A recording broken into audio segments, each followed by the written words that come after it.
and howl about America and democracy. There is no America. There is no democracy. We no longer live in a world of nations and ideologies. The world is a college of corporations, inexorably determined by the immutable bylaws of business. The world is a business.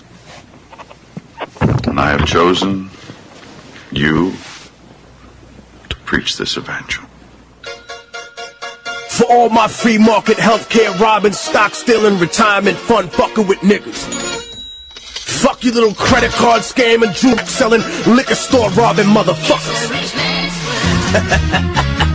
Shout to the homies, Carnegie, OG, Willie Randolph Hearst, Baruch, Rockefeller, the real Rockefeller, my main bitch Leona, pour out a little Louis XIII, Scott Rothstein, Jack Abramoff, hold your head, my real top niggas, let's get this money. I spend my day prepping America overseas, pension for the workers, nigga please, embezzlement, etiquette, private settlement, I'm better with Confederate rhetoric from my mansion in Connecticut, foreclosed with clothes out the tenement, I twist words like a speech impediment, I hope you got good credit bitch, if not better get a new job with benefits, while I play golf with niggas and get cheddar with, new money buys brand new carrots, my old money bought your great grandparents, you got grills in your mouth, I ain't mad at ya, I own every gold mine in South Africa. Thanks, baby, you made me $1 billion. Plus, I own a building for each one of my children's children.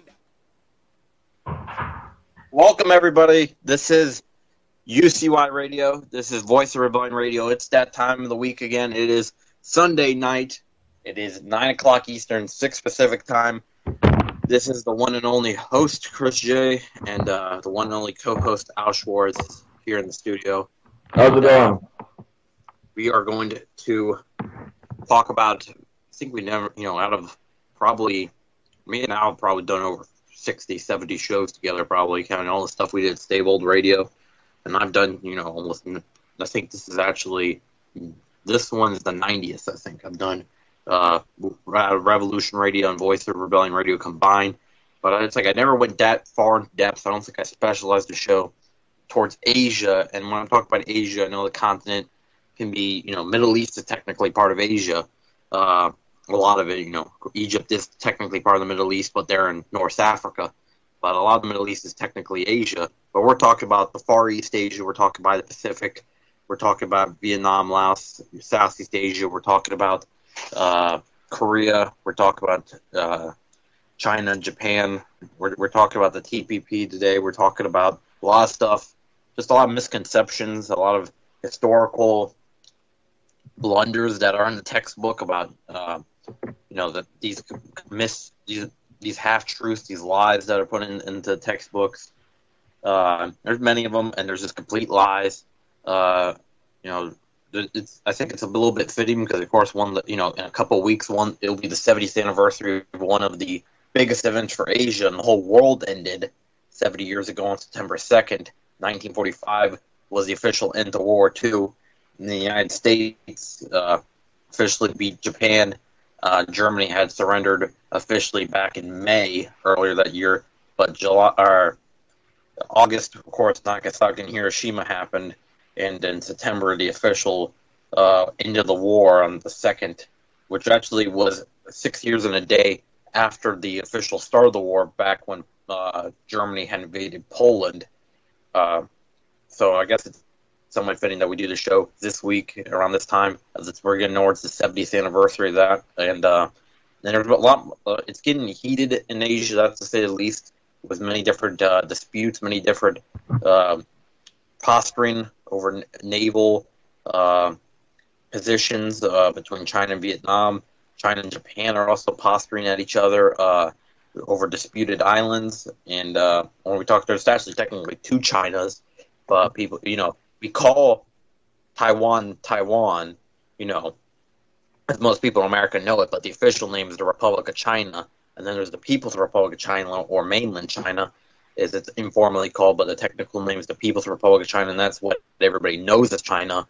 And there's the Republic of China, as everybody knows as Taiwan. Recently, there has actually, out of all the events that have been going on this last year, the year before, the last few years, that seems to have subsided, the dispute between Taiwan and China. but there's been a lot of disputes between Japan and China, which the United States and Barack Obama have announced that they will back the Japanese with nuclear weapons, if necessary, against mainland China in an island dispute.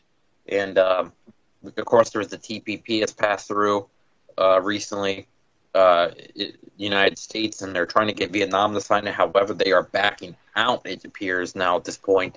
They're very reluctant, and I can see why, of course. It's a secretive trade deal that grants corporations practically the power that Hitler got under the Enabling Act, and gives them it pretty much guarantees that workers will never be paid any more than they currently are, and it gives them, the corporations, the right to sue your government when they won't sell a product that includes GMOs. Monsanto could sue your government if the democratic process banned, as the people banned GMOs in a vote. They could still sue the government. The corporations could sue the government to have GMOs on the shelves, and really what they are doing is not suing the government; they're suing the people, and they're impeding on democratic processes. Which country are you talking about? I'm talking. If you have been listening, it was about the TPP. I'm talking about is that the TPP grants any country that signs, and the United States has signed it, a corporation could, for example, if the people voted 97% to ban GMOs from the United States, unlikely that such a high turnout against GMOs would happen. But I would just say that it happened.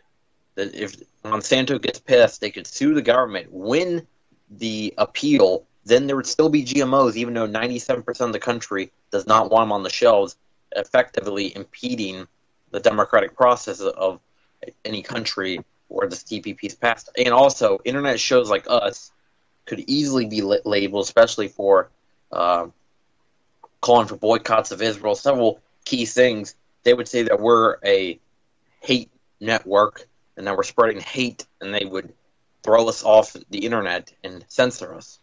It brings censors, and I know talking about, People's Republic of China, it's similar kind of censoring would happen under the TPP. Instead of being what's not favorable to the government in Beijing, it'd be what's not favorable to the corporations, whatever governments are aligned in the TPP. So far, I think 4 have signed: Brunei, New Zealand, Chile signed when they still had the right-wing regime. That'd be interesting with the left-wing regime now. Probably more than 99% of people listening right now have no idea what TPP is or what it stands for. So let's try to talk about one thing at a time. TPP is a Trans-Pacific Partnership, which is a secret agreement that's been leaked by WikiLeaks. The United States is a signatory on it, and other countries. I'm not aware what other countries, but Asia definitely involved because it's in the Pacific area. And it's something I wanted to mention earlier about Japan. I think Japan already has a secret nuclear program. They got caught with one of their nuclear submarines. And, of course, we know they have a non-armed, at least, nuclear program, the Fukushima spill or whatnot. But everybody was worried about the Iranian nuclear threat. But really, if Japan gets nuclear weapons, it's going to make a lot of tensions in the South China Sea, because they already have tensions enough with China and with North Korea. And, and also another thing that might happen soon is that you're talking about Japan getting nuclear weapons. South Korea has asked, a lot of people in South Korea want the United States to provide their country nuclear weapons. So South Korea could very likely soon become nuclearized by the gift of United States nuclear weapons from D.C.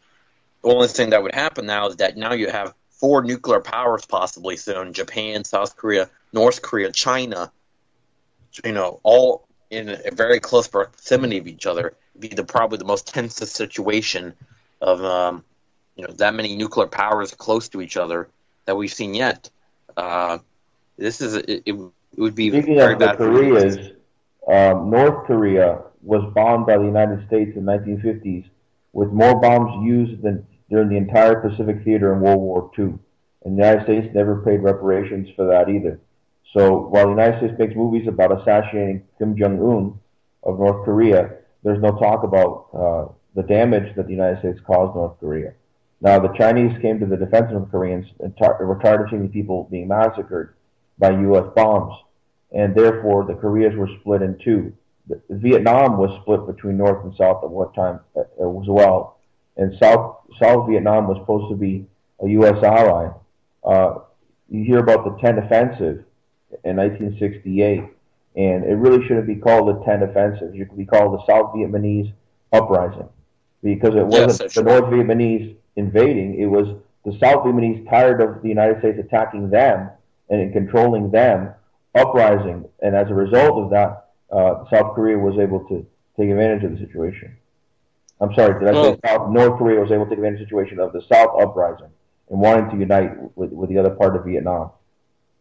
Well, most of the people in the South, unlike common misconception in the United States, many people think that the South, the citizens of the South wanted their government to be pro-United States. Most of the citizens did not want that. They did not want a divided country, and they did not want an imperialist pawn in Ho Chi Minh City, or back then was Saigon.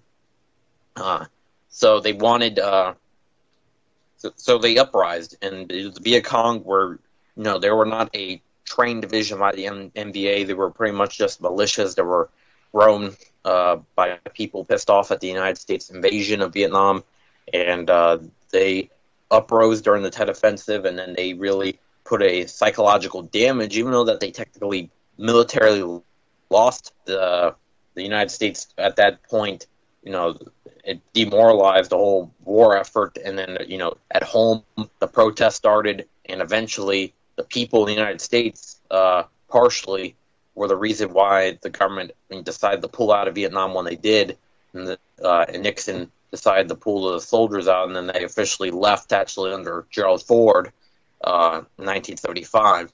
And, well, in 1954, the French left Indochina, which was their colony, which included Vietnam, Laos, and Cambodia. And the United States was financing the French occupation.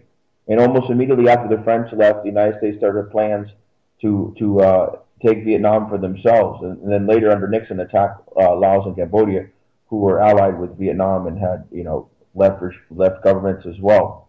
So, by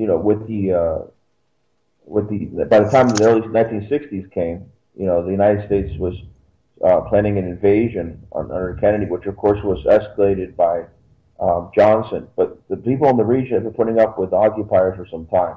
The French controlled the area for some time and were very oppressive as well. Well, JFK actually wanted us out of Vietnam. A lot of people think that that's not true, that JFK actually started the invasion of Vietnam. Well, he was already, really the advisors weren't his idea, number one. Number two is that he wanted those advisors to leave, and he probably would have if he actually would have lived his entire presidency, or even just the first term, really, because they were about to be on their way out. But Johnson took over, and Johnson just to show how quickly JFK's changes for the better were reversed. JFK had put Executive Order 1110 in June '63 to start printing silver certificates, so we would be off the Fed very shortly. And Johnson reversed that 2 days after JFK's assassination. Within just a few months of JFK's assassination, he's used the War Powers Act and officially declares war on North Vietnam. What's interesting about the plans to invade Vietnam, they were going on in the 50s under Eisenhower. Also, the invasion of Cuba after Batista was overthrown, when Eisenhower was in power, was already being made before Kennedy even took office or was elected. So there's good and bad about Eisenhower, because Eisenhower warned us about the military-industrial complex. He refused to go into the Sinai to defend the Israelis, British and French, who were attacking Nasser's Egypt at the time. But there was plans underway within the Eisenhower administration that Kennedy at least partially implemented in the beginning. And, Kennedy was only president a few years. But another thing I was just looking up on Ho Chi Minh, he was alive for the Tet Offensive. And he actually died September 2nd, the next year. So he died coincidentally the same day that World War II ended. And if you look at Kim Jong-un, and World War II was actually... Yep. And World War II was actually how, or when World War II ended, that was officially the liberation of Vietnam as a country, because before that they were occupied by the Japanese. Absolutely. And then they declared independence as soon as the war ended. However, the French tried to regain their former territory that they had prior to the war, and that's where they started the Vietnam War. And then after the French were defeated, they handed the baton to the United States. And then we'll talk about de Gaulle got the French out of Angola.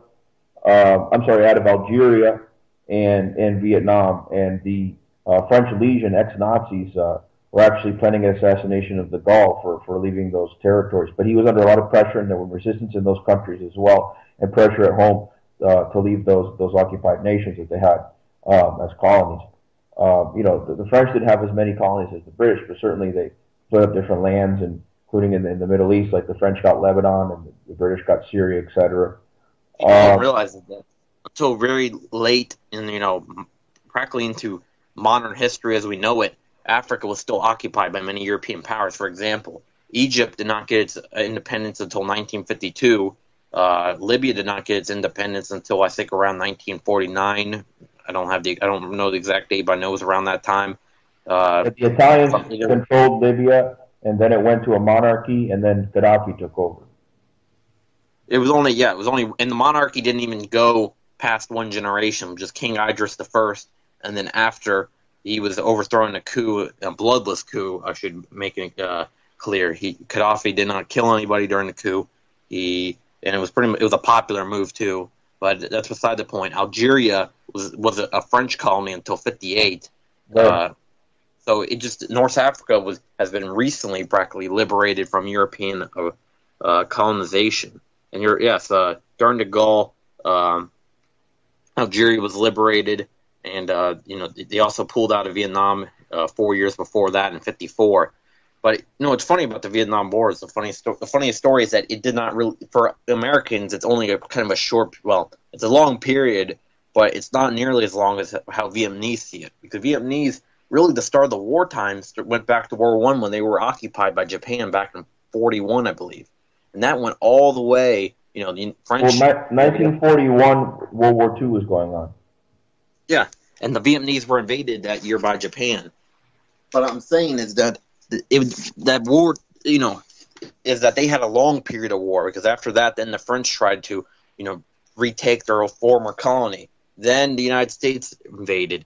Then after that, even after the United States had invaded, Pol Pot, the brutal dictator of Cambodia, started a war with Vietnam, or they got into a war, and then that went on for a few years, and then China even had shown some aggression in the late 1970s and bombed some cities in North Vietnam. Yeah. The United States never compensated or gave reparations to Vietnam either for destroying that country. And there was talk of, there being damage on both sides, but I never saw Vietnam attack Washington or New York. But the Japanese, they controlled parts of China, Korea, Vietnam. And I was going to say earlier, Kim Jong-un's grandfather had kicked the Japanese out of Korea. And then Kim Jong-un's father had resisted the American invasion of Korea. So Kim Jong-un is technically a dynasty, obviously not a monarchy, but he's part of that legacy of resistance. And you have to put things in perspective when you're talking about North Korea and know the history. Well, Kim Il-sung was a World War II hero that cannot be denied.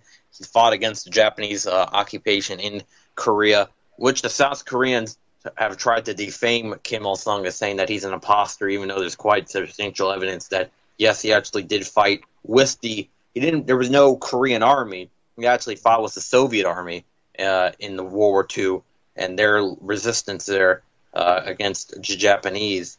And Sony likes to use white spokespeople, but they're owned by Japanese. So Sony's the one who made the movie, The Interview, about the assassination of Kim Jong-un, which I found ironic because here our Japanese make a movie about the killing of the grandson of the guy that they were trying to subdue when they were invading Korea.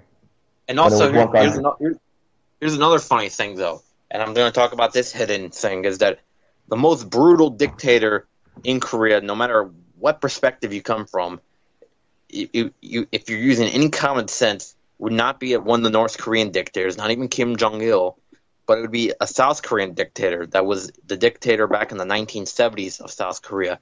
Military Isn't his daughter a member of the parliament in South Korea? Not a member of the parliament. She's the president of South Korea. And her father was a brutal dictator that killed whole villages. There's a story where at one time there was a village protesting against his rule and his government.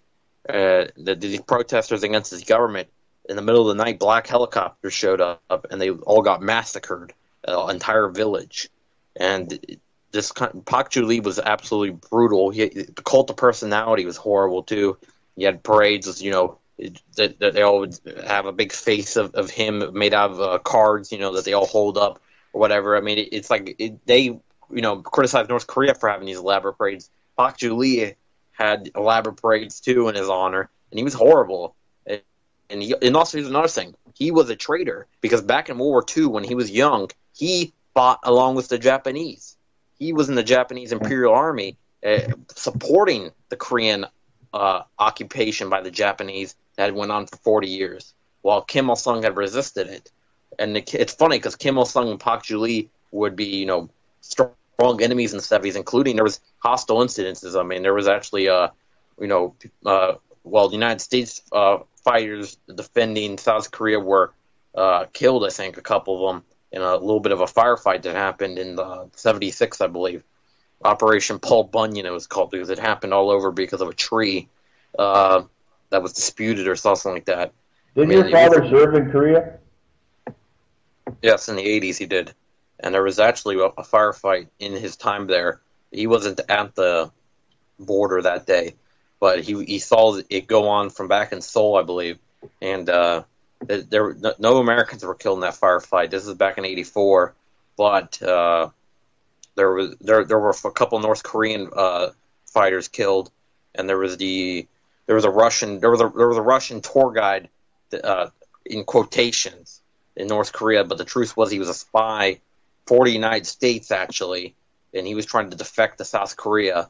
And then in this process of trying to defect, he was killed he was not killed by North Korea. He actually escaped and got across the border, and so then the United States defending him got in a firefight with the North Koreans.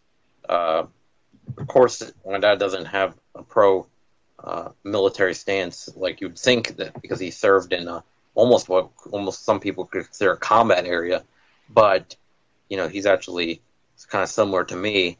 And I think a lot of those people do, because it's also another untold story, and it's a story of veterans' mistreatment. Is that those people were exposed to Agent Orange, the ones on the Korean border, and a lot of them got sick, but they don't help those people out much. And it's the same thing with Vietnam. That's why it's like the citizens and a lot of the people that were used as pawns in the game, the soldiers, and a lot of them, a lot of the soldiers that served in Vietnam died from the Agent Orange. And so did many people there in Vietnam died from the Agent Orange that was used. I mean, it's practically like an anti-life spray that they spray on jungle to make it, to kill off the jungle, so to make a clear paths for them to march through.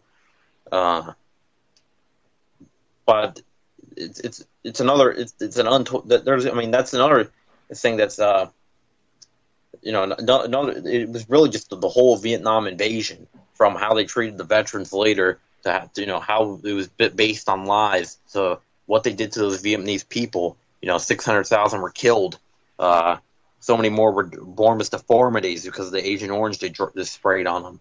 And who makes Agent Orange, Al? Monsanto. Of course they do. Yeah. I mean, they're probably they used chemical warfare in Fallujah.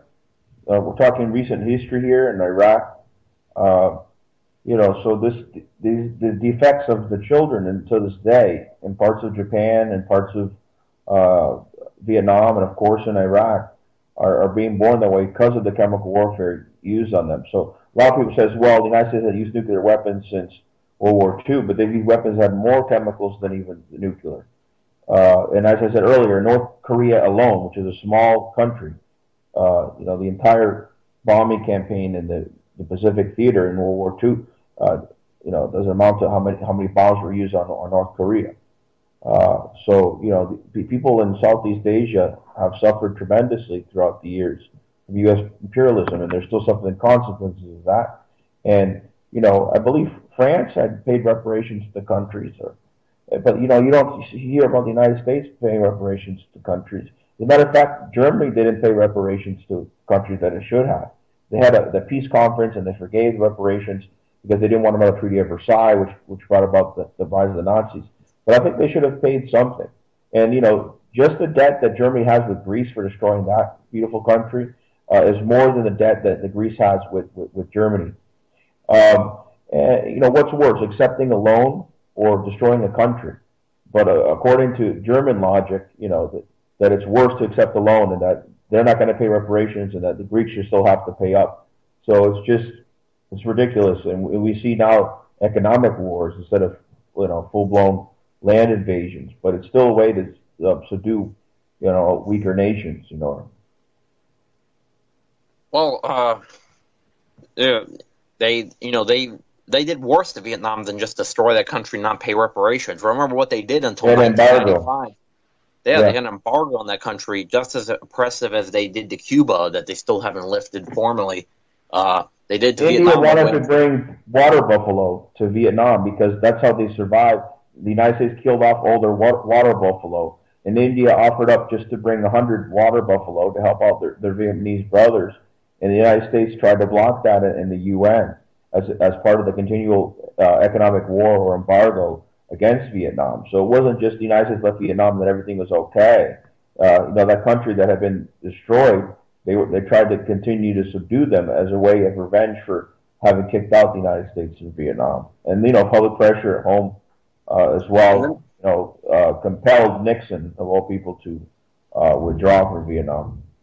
And they did one ugly thing that we're not also forgetting about, and people think, oh, this is just a conspiracy, but there's actually very good proof, and there's very documented evidence about this, is that Pol Pot, the brutal dictator I was just talking about just about 10, 20 minutes ago, that was the Cambodian dictator, that he officially was a communist dictator. However, he was a splinter off of the mainstream socialist movement in Cambodia. And we'll talk about also how that comes into play later, but he was really a nationalist splinter, ultra-nationalist splinter group. So it really didn't have. It had a lot more. He was backed by the West. He wasn't just backed by the United States. He was backed by the British. He was backed by UK. By Margaret Thatcher. He was backed by the UK. He was backed by the United States, and he also was backed because it's like I'll put all of the players in there. The Chinese too. That's part of the reason why in the 70s Nixon and Mao were meeting with each other, is because they had a common enemy. They did not like Vietnam, neither of them. Not even though that China had helped Vietnam at times in the war, they did not like that Vietnam had sided with the Soviet Union and Moscow in the Sino-Soviet split. Right. But guess who had sided with Beijing? Pol Pot. And Pol Pot, the United States and China both collectively funded Pol Pot and helped him get the power.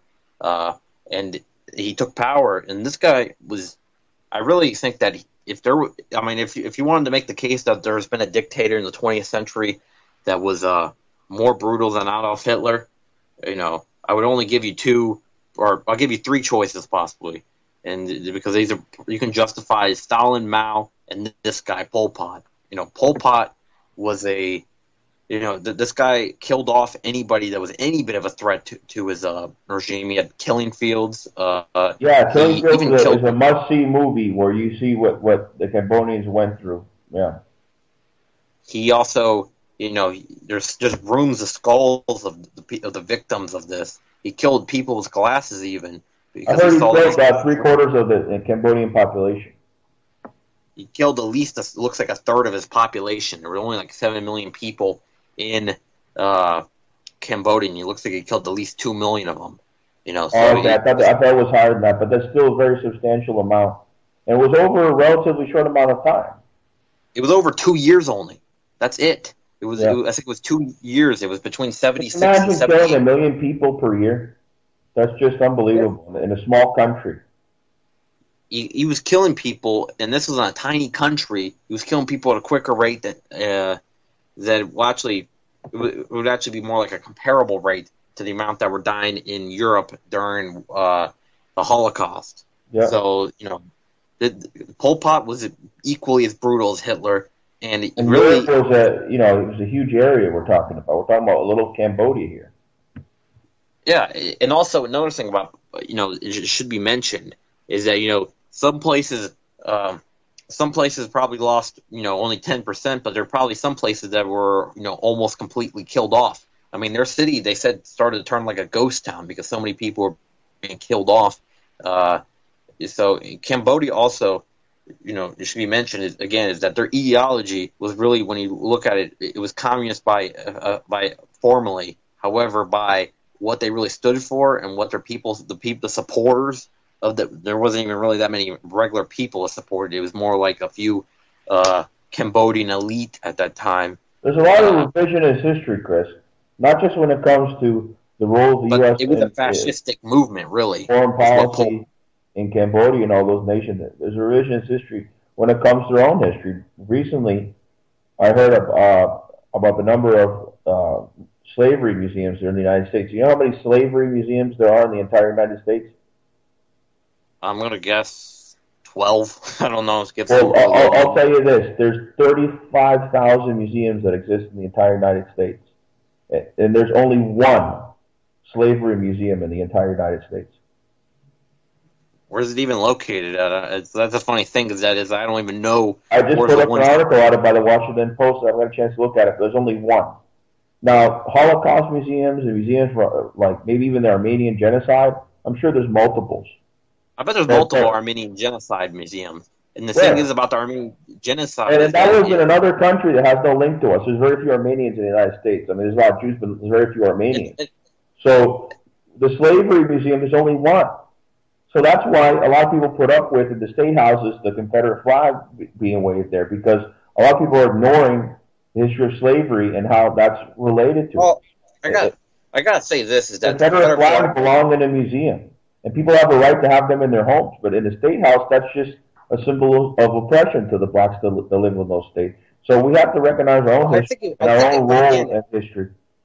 I think the Confederate flag issue was only brought up at this time because of the TPP and the fact that Syria was escalated. They wanted people distracted. They also brought the Bruce Jenner shit at the same time. And they bring the Confederate flag. You're going to tell me that now is that people start to wake up about it? I mean, people notice the Confederate flags are everywhere. They're we can recognize history, justice is done, and the rights of minorities. We talked about Chelsea Manning on Blog Talk, I believe, and the fact that she's transgender and has fought. Actually, Bradley Manning, when he was Bradley Manning, fought in the military for Don't Ask, Don't Tell to end, and that did eventually come to an end. So he was openly gay, an activist in the military. He was able to get his hands on the video of the attack in Iraq and help get it released. So we can recognize all these things, but at the same time, yes, in the media, a lot of these issues are used as distraction. And you know what it is on transphobia, homophobia, sexism, and racism. How do you deal with those issues? It comes down to social class. So when you strive towards a classless society, people will be judged on the content of their character and not how they look or what they their political, their sexual preference or whatever, Well, I find it funny is that is that sometimes these people that it's funny. Some of these people will never go to the root of the problem. Again, the media never goes to the root of the problem because, of course, they want to keep the system and they just want to show the effects of this, this classist society. I mean, and if you don't want. If you want to ignore that this class, some people are like, "Oh, you're just dividing us" or whatever. They actually feel sympathy towards these billionaires that have stolen our money, stolen our country, and turned it into a safe haven for them. They can continue doing their criminal acts and supporting the criminal government to get them more money. But you can ignore all you want that this country is classist until you start doing a couple things. I'll tell you one thing: is that. Let's look at how it's gotten so far into our society that is that people frown upon homelessness it's like instead of the people who made them homeless in the first place, these corporations that lay off jobs to these people. And they don't then have the support network to get back on their feet. That's the main issue. It's not addictions or things like that. They may become an addict as a result of their It's very rare. It's actually being homeless. But you said get to the root. I mean, the word radical means to get to the root. And radical, like the word socialist, can be considered a dirty word. I don't think it is. I think it's good to be radical and outside the so-called mainstream and two-party system. I think that, when it's definitely good to be outside the system when they consider truth hate speech. I mean, here's a shocking thing I found out. In the United States, the lyrics of NWA hate speech. I just watched the movie Straight Outta Compton. They were activists against police brutality at that time. Well, I'm saying is that here's a shocking thing. It is technically against the law to do what we probably have said a few times on our shows. What I've put on on Facebook many times. Al's put up on Facebook a simple 2 words: boycott Israel. To a call for a boycott of Israel in both the United States. That's illegal already in Canada. It's illegal here technically by the law. They just don't enforce it. In Canada, they start enforcing it. Yeah. U.S. it's in the law books. It's illegal. They consider it anti-Semitic, which is ridiculous. And they also they'll also charge Jews for that. They will, because there are plenty of Jews that are part of BDS of the boycotts, and they're going to start charging Jews with being self-hating Jews. Like, what's their right to judge them on that? And they're doing it to Canadian citizens already, probably some Jewish Canadian citizens as well. By the way, you want to put the number of the show out? Yeah, 718-717-8296. 718-717-8296. Oh yeah, If you have any questions comment on the Asian issue, go ahead. Well, there's many Jews that oppose Zionism heavily, and that the fact that, again, that's why I don't like people when people start saying the Jewish narrative. You're falling for the Jewish plan. It's like when they might mean Zionist, they might mean it. Yeah, but you can't tell. Zionism has nothing to do with what's going on. That's why I don't like it. It has nothing to do with what's going on in Ukraine. Yes, some Zionist manufacturers sold some guns to them. So what? They sell guns to everybody. And they don't even sell guns to ISIS. They give it to them because they love ISIS. They use ISIS to justify what they're doing, and they use ISIS against Assad, who's a threat to Israel. And when I say threat to Israel, I don't mean that Assad wants to nuke Israel, but he's against the Zionist state. And he doesn't want all the Jews to leave, but he wants the Palestinian refugees to be able to return. There are several refugees that he wants a Palestinian state there. Yeah. He wants a secular state in where he doesn't want an Islamic state there. He does not want a Jewish state there. He wants a secular Palestinian state like how it was, and that's how it rightfully is. Is that it used to be secular, it used to be Jews and Arabs lived in peace with each other, and that's how it should go back to. And Israel being there, it will never happen.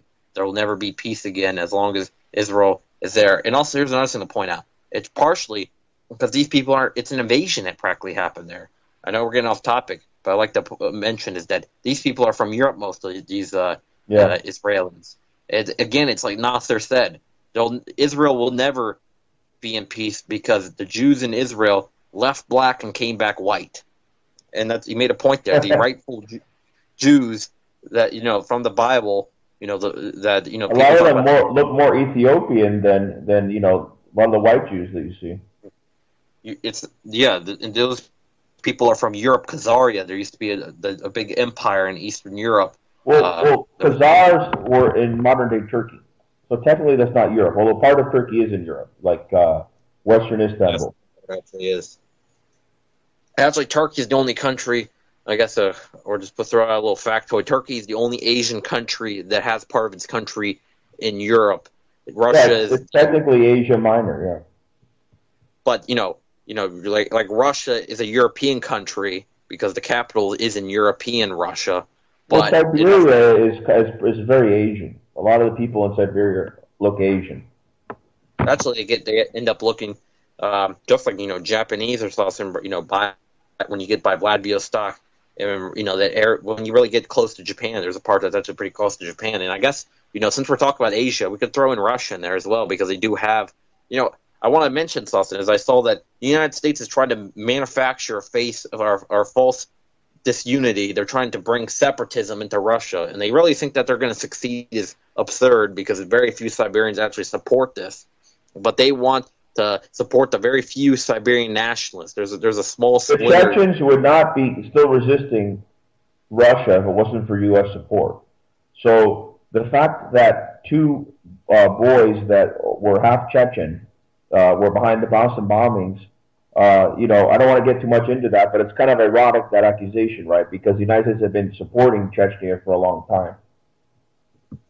Yeah, I mean, it's they've been supporting not Chechnya. Let's also put that in perspective. Not everybody in Chechnya supports the very small, actions of these heinous Chechen militants.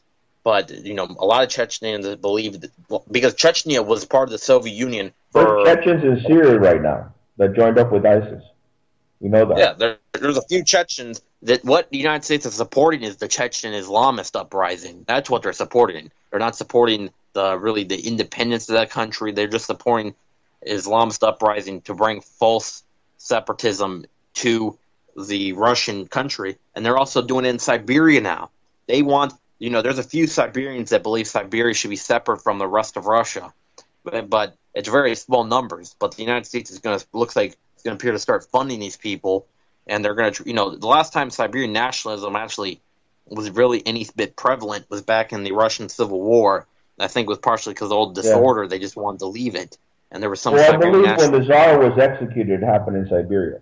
So they brought the Russian royals over to Siberia because at that time the white guards were gaining land in Ukraine and the western part of Russia. So they brought them all the way to the eastern to avoid them being rescued by the white guards in the Civil War. But in the end, they were executed because the white guards were able to go through into the eastern part of Russia as well. Well, yeah, I wanted to mention those. Yeah, that. But the main point I'm saying is that it looks like really the United States is on desperation. The U.S. government is trying to do anything to bring separatism into Russia and try to disrupt disrupt the support, because 89% of Russia is now supportive of Vladimir Putin. Vladimir Putin has brought that country. They were looking into the abyss when it came to their economy back in December. Has brought them back to quite a bit more stable economy.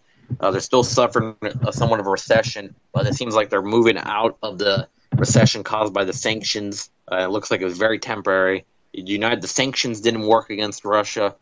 The posturing that they've been doing in Latva by the Baltic Sea none of that's working. So now they're going to try to cause a disruptance again from inside. They've done this before with the attempts at a color revolution. I think there was an attempted coup against Putin before.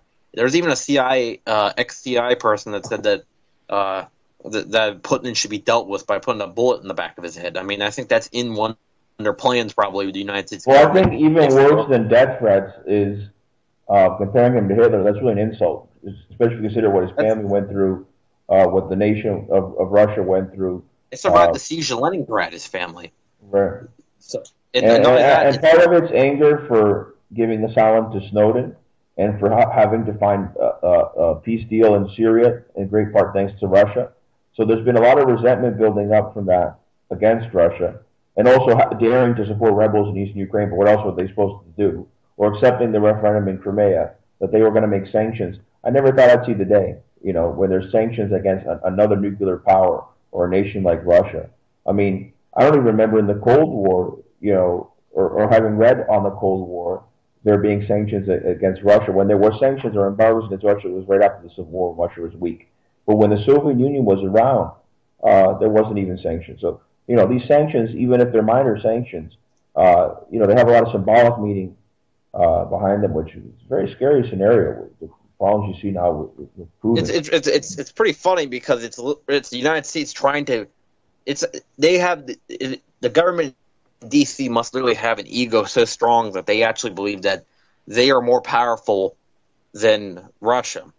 I'll tell you one thing is that by military-wise, I know that there's no really way to judge a war between the U.S. and Russia because it would end up bad for both. However, powerful by more power, I would say that Russia is more powerful than the United States is. And it's funny that they're trying to give sanctions. It's like Trump, of all people, is actually sounding reasonable in comparison to Obama.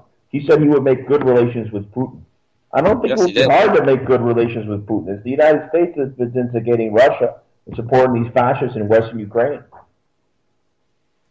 The only thing I would like to see about that is that I just don't think Putin would be so receptive to Trump's friendship. I mean, I could just see Trump going over there. It's like, oh, you look like a cool guy. Now I gotta say, are you gonna help me with my wall or not? I'm gonna make the big Trump wall on the Mexico-U.S. border, and then Putin would probably just walk away. Well, you know what's really stupid? Trump should know, and he went to the border. There already is a wall. No, that's what I was saying. Trump said that he wants to build a wall and have Mexico funded. I mean, he's an arrogant son of a bitch. Not only is he an arrogant son of a bitch, he's ignorant because there already is a wall there. And he's so blind doesn't see it when he goes to the freaking border. Maybe he's at a border where it was a gate. But it's mostly like a wall. Let me take an excerpt of it. Funded by the U.S. taxpayers. And it's not helping anything. They're still getting through. But it's like the Great Wall of China, right? Talking about, Asia, but where's the Mongolian tribes trying to invade the United States? I mean, I think the wall is an exaggeration. And the immigrants will find their ways to get through, through tunnels, through ocean, through whatever. Well, as Trump said, he probably, first he would probably stop people talking by being like, excuse me. Okay, here's what I'm going to do. I'm going to make the big wall. This wall's going to be better than the old wall because I'm Donald freaking Trump and I can build big walls. You see me with my Trump hotel. Maybe he's talking about a second wall. I don't know. I'm going to build a big hotel. I'm going to put a Trump hotel on the Texas side of the border, and then those Mexicans can't go in the Trump hotel. You know what I'm going to do? I'm going to go piss in the golden toilet in front of the Mexicans because I'm Donald Trump. I think that was a pretty good Donald Trump there. I think that I probably nailed him as worse. Where are you getting a golden toilet from? From that joke about when Bush is received in the White House by Clinton, he's going to be the new president, and he goes to the bathroom, and he comes back and says, "You have the most beautiful golden toilet." Mr. Bush, that was my saxophone. I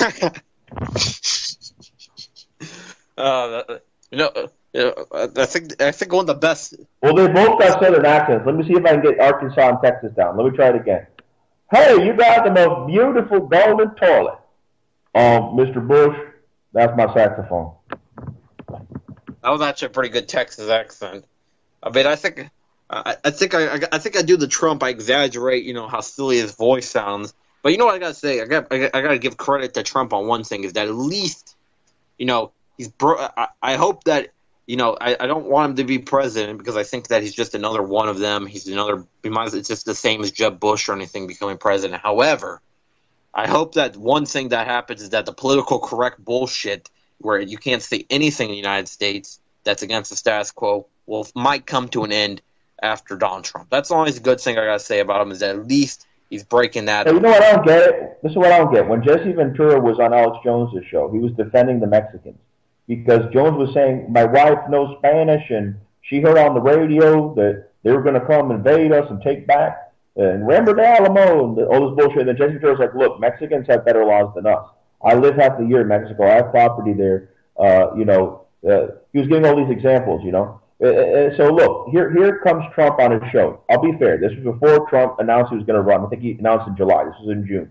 So before he came out and said all the bullshit about the Mexicans, which I'm surprised Ventura hasn't talked about, but he does have a regular program. To my knowledge, he hasn't talked about it. But when you Google Trump Ventura, you see an interview from June this year, and they talk a little bit about Mexico. But nowhere does Ventura, who knows Trump, come out and say anything in favor of the Mexicans. As a matter of fact, what Trump said in his program on Mexico was that the Mexico's profiting off the United States. The United States should try to put a stop to that.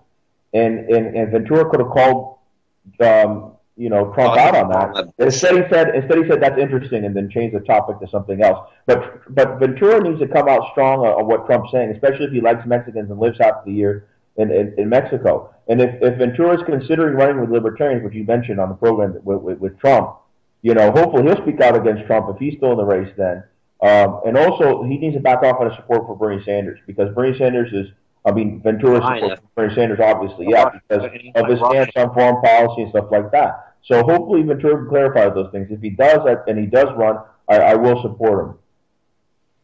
Well, again, I've heard, and I'm just going to put it out there because I don't think you've found out, but Ventura lately, he did pose the question, you think Trump would pick me as the vice president? I don't know if he was saying that. I didn't hear that.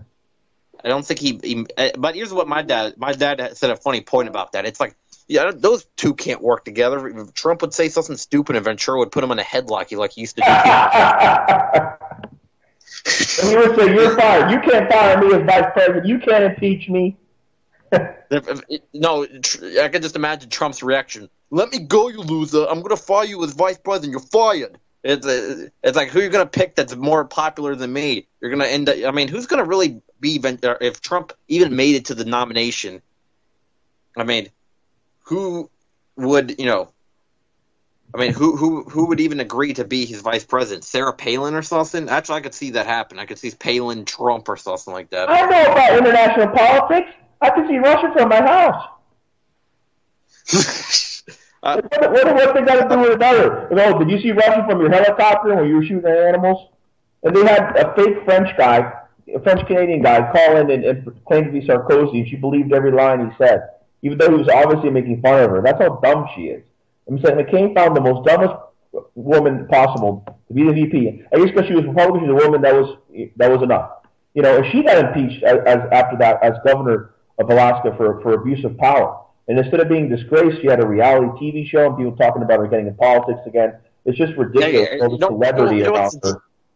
You know what's the deal with Palin? They put Palin as McCain's VP, so the American people, I'm saying the elite made sure that McCain picked Palin as the VP, so the American people wouldn't feel so bad that Biden's our VP.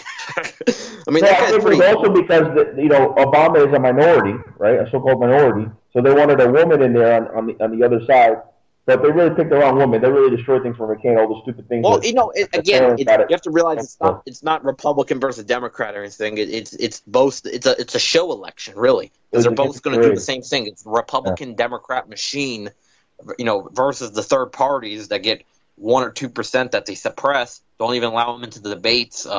Watch, the debates are not even that far away for the United States. Will be debate time in just. Well, we had the Republican debate, and I believe in October is when the Democratic debate is going to come out. And watch, there's going to be the general debates where they're debating each other. Well, that's like a year away. But I'm saying is that watch. I really doubt that the third parties will get on the debates. Even if Ventura runs as a libertarian, he might fight like hell to try to get on there. Well, the libertarians, I believe, on the ballot more than the Greens. They're like the largest third party when it comes to ballot. Yeah, and they couldn't even get in the debates. So he had more of a shot out of all the third parties joining up with the Libertarian. I mean, he had more of a shot than being independent, because at least a third party, because a lot of states, they make it almost impossible to be an MPA, non-party affiliate, Well, Gary Johnson, he had ballot access in all but 2 states. And one of the states you could write in, there was only Oklahoma, I believe, did not let Gary Johnson on their ballot. And he couldn't get so that's when people say, oh, look how many more votes Johnson got to Jill Stein. Let's be fair. The Greens didn't have as much access as the Libertarians. Well, it doesn't even, it's missing the main point is that, again, they don't allow them debates. Number 2 is that, it's really rigged, and I really do believe the rumors that, that they're picked practically at the Bilderberg Committee. I think at least the primaries. Well, they have to be blackmailable so they can be controlled. That's why the government is spying on politicians. So if they don't have any dirt on them, or they can't be bought off, they're not going to get in there. And you can say that Trump can't be bought off because he's already rich, but does that mean that he's a moral man? I mean, look at the things that he said. Well, look, that doesn't mean anything. Just because it's like normally they're puppets of rich people, of the super rich. He is one of the super rich. I mean, now you're just having it's really no better that that they super rich with the Clintons, because he's talking about running as an independent if he loses the nominee as Republicans. That will only favor Hillary Clinton in the end, because Sanders is not going to get nominated. He'll probably get close because he's having a lot of crowds. But it's going to benefit Hillary if Trump splits the party. He was friends with the Clintons. He gave money to the Clintons. They came to his wedding. So he could be in the cahoots with the Clintons. This could all be a game of charades, because I met Trump once, and that's when he was supporting John Kerry. So, John Kerry's in the White House. I mean, supposedly he's not a Democrat anymore, He could just be in cahoots with the Clintons. But either way, it's a game of charades, and it's getting kind of off topic. But that's what's going on here. And other countries have different forms of electoral process. I'm not sure how the process works in China, but I know in Cuba, which has good relations with China, for example, nobody's appointed in the government. There are no presidential elections, but every few years they have elections for different ministers and people in the cabinet in the Cuban government. So you can't just get elected and then appoint your treasurer, from Wall Street or whatever, like Obama did. Things like that in Cuba don't happen. And in Venezuela, they have a great way that they do elections that have been well supervised. So in other nations, the United States claims to be the greatest democracy, but there's a lot of hypocrisy behind that as well. Well, look, I want to also mention another thing is that here corrupt politicians that continue to get funded, to continue to get reelected, even 90% congressional reelection rate in the United States. In Vietnam, there was a politician that was corrupt, and he didn't get the same fate as American politicians. He wishes he was in America. I think he got executed actually. He was stealing from the people, and also here's another difference between Vietnam and the United States is I believe they have a much more, like I was talking about. Remember, we wrote our second manifesto, and I was talking about how, and that's where I think I kind of got the idea, was that in the United States they have, even if they weren't bought off, still expecting a few hundred people to represent entire countries, entire country of 300 million people is insane. Each representative almost represents, like 800,000, 900,000 people. In Vietnam, it's much smaller. They have a very large Congress or Parliament that they have there. I think it is called a Congress. I think it's called the People's Congress. And, and they all represent a lot smaller. They all represent maybe like a city, because Vietnam only has 120 million people or so, and they have, I think, upwards of 1,000 people in their parliament. So it's a little bit better ratio. And also I want to mention about Vietnam as well, is that is that the people, they always show the same propaganda against the, they talk about stuff that happened in the Vietnam War, re-education camps, that if you don't follow the Vietnamese party line, you're going to get sent to a re-education camp. There's actually multiple parties, not just the Communist Party, but that are in the Vietnamese parliament. Yes, the Communist Party is currently in charge of Vietnam. However, in the parliament, which has a lot of power, and they represent, when it comes to the actual decisions that probably affect your community, your individual community, it's probably going to come down to the parliament. The president really deals with more stuff like trade, foreign affairs, and won't, and some domestic issues, of course, like policing and stuff. But when it comes to, how much resources your community going to get, it's going to come down to your parliament most likely. So in many ways, they have a lot more fair system than the United States does. And also, Vietnamese also was the same country. There was a banker too that was executed in Vietnam for again swindling. Here they give him country club prison, and they're out in 2 years. Bernie Madoff, you really think he's suffering? And the only reason he was arrested, the only Wall Street banker to be arrested, is because he stole from other rich people. If he hadn't stolen from other rich people, Bernie Madoff would have been free.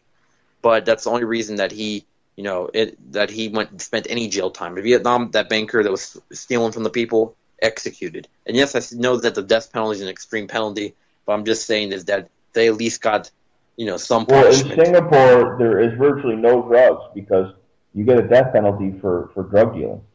So, in different nations, different laws, and there's different reactions to that. Well, in Singapore, you get the death penalty for a lot of things. Singapore is a elite. They're the richest country in Asia, and they're very small. It's an elite controlled corporatocracy is what Singapore is. It's a little enclave of the United States empire, really. It's in Southeast Asia. There's not much influence besides them in Thailand. And, Singapore's part of that. And I think that's part of Malaysia, actually, is very strongly against the United States empire nowadays and against the New World Order and the bankers. Malaysia has put in their courts, Tony Blair has been charged of war crimes. George W. Bush has been charged of war crimes. Barack Obama has been charged of war crimes. And many Israeli war criminals are currently in trial.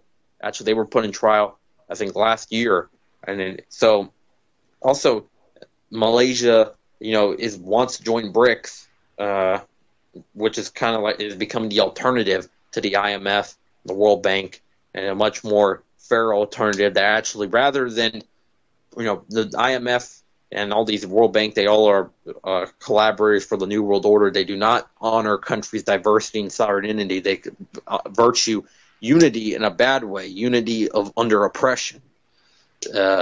So the IMF, IMF and BRICS, that's the difference. BRICS actually, honors countries' sovereignty and does not believe in usury, does not really believe in ultimate profit for the bankers, but rather collaboration between countries in a peaceful way, while effectively making a way that all the countries in BRICS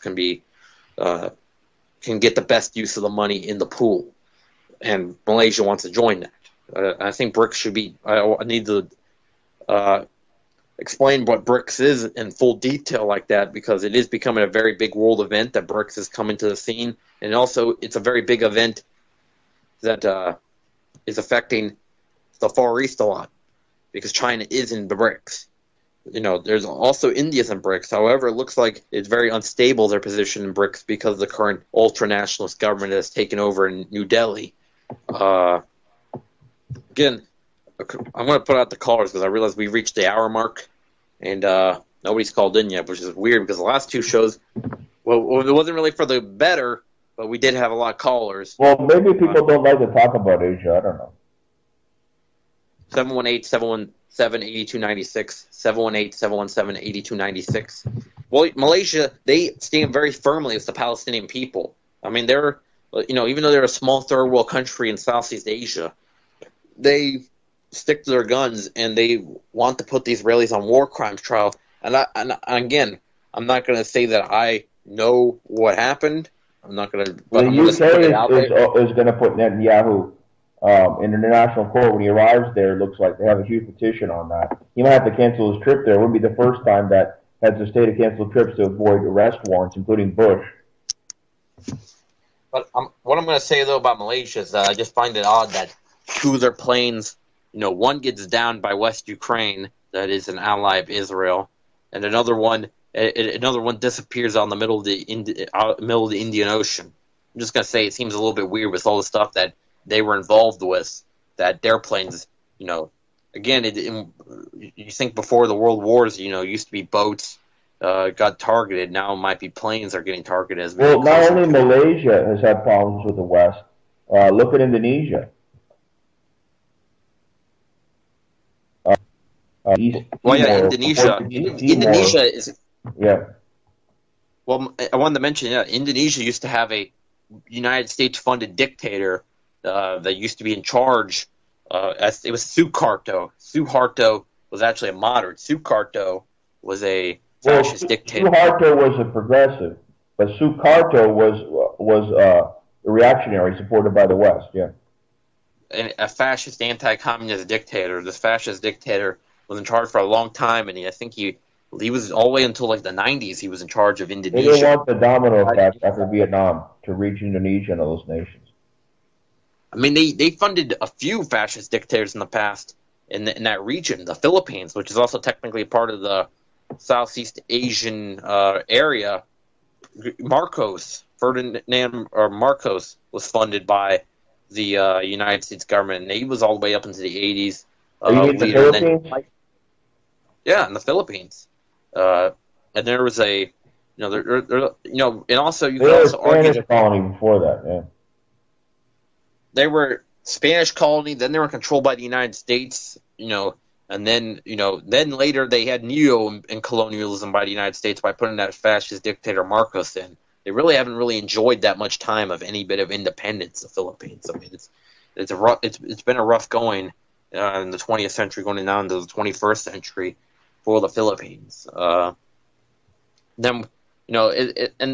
So people criticize the actions of the of Ho Chi Minh. And also, I wanted to mention is that Ho Chi Minh and what Von Nguyen Giap did is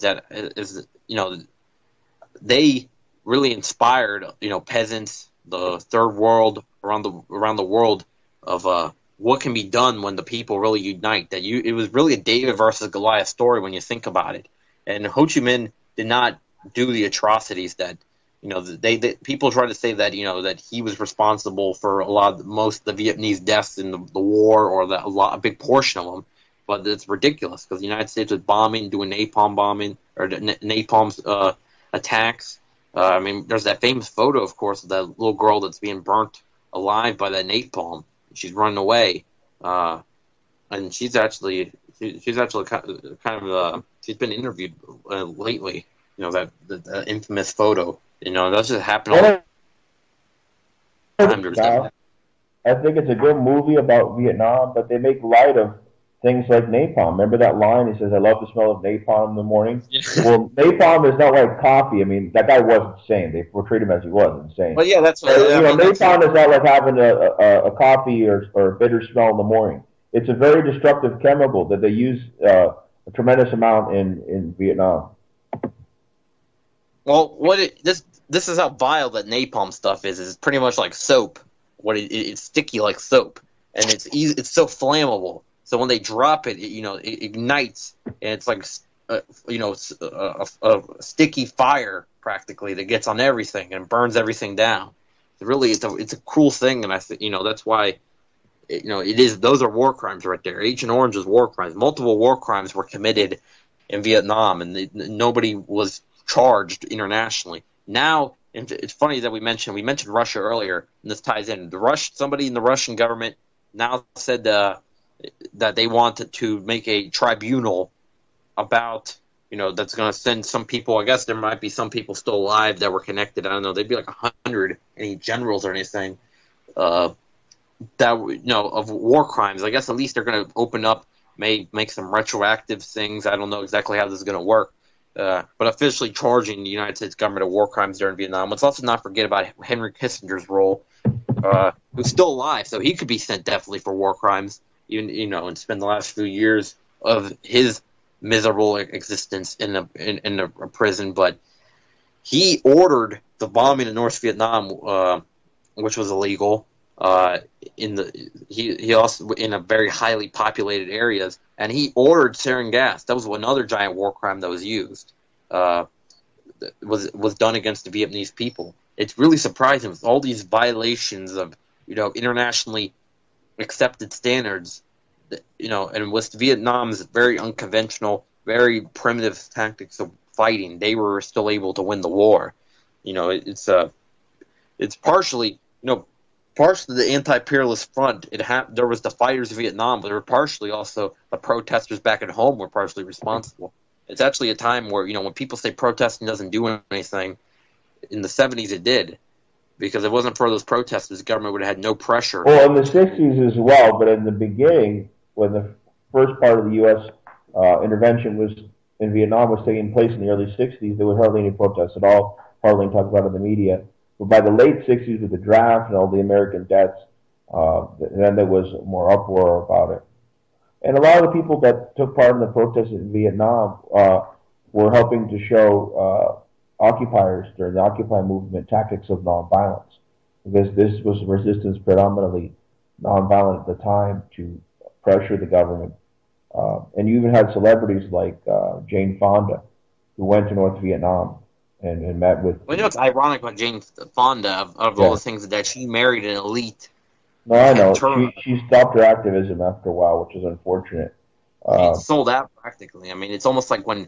It's almost equivalent... I find, it's another ironic thing that happened is that, the wife of a president that was murdered by the elite, and she probably knew it, Jacqueline Kennedy. Yeah, but Onassis had nothing to do with it. Just because Onassis was a rich Greek guy that she married doesn't mean that... I'm not seeing anything ironic about it at all, actually. No, I don't know what you mean. Well, it's from the same kind of class of people. It's Kennedy wasn't rich. Kennedy was not rich. Onassis are one of the ruling families. If you haven't researched, Kennedy was not rich. He was rich back then. They've been rich for a long time. So she had a husband that died who was rich, and she married another rich guy. What's ironic about it? If he was a fascist, okay, I agree, because the fascists ultimately killed Kennedy. But I don't see any irony about it at all. Well, the irony is that the Onassis come from the ruling elite that killed them. It's like the the Onassis are also another. What does the Onassis have to do with the ruling elite in the United States? They're a Greek family of They're one of the families. They're one of the families. There's the Rothschilds, there's the Rockefellers. You have your Astor family, and you have your Onassis. They're based out of Greece. The guy was born in Greece and raised in Greece. So I don't know how they're a ruling family over the United States. Well, they give a lot of money to the United States government and people like in the military-industrial complex. If you look it up, Never heard that claim before, but I'll have to look into it. I mean, they are part of it because they're definitely represented by the United States government, people like that. Are they part of far-right groups in Greece or something, the Onassis? I haven't seen about that, but again, we're going off the topic again of Asia. Let's go back to Asia. Is that let's not forget? I want to go to. We've talked a lot about the past in Asia. What I want to talk about something is what about Thailand nowadays? Is that we're seeing very strong resistance by the people, but it hasn't been answered by any concessions by the government or any possibility of them stepping down. In fact, they have no U.S. military bases in Thailand, right? I mean, that's where they were preparing the invasion of Vietnam from Thailand.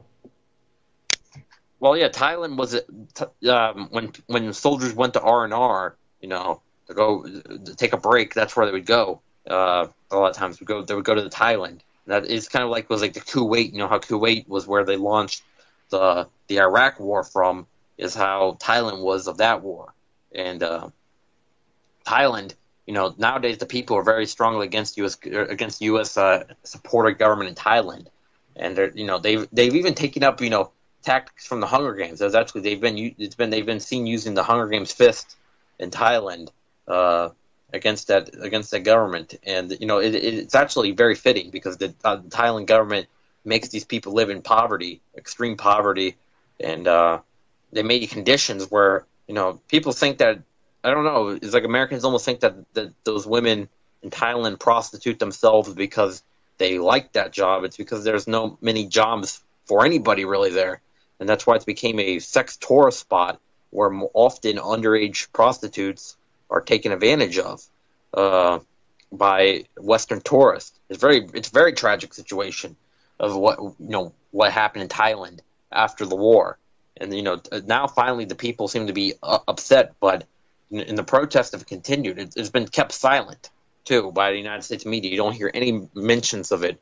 I think the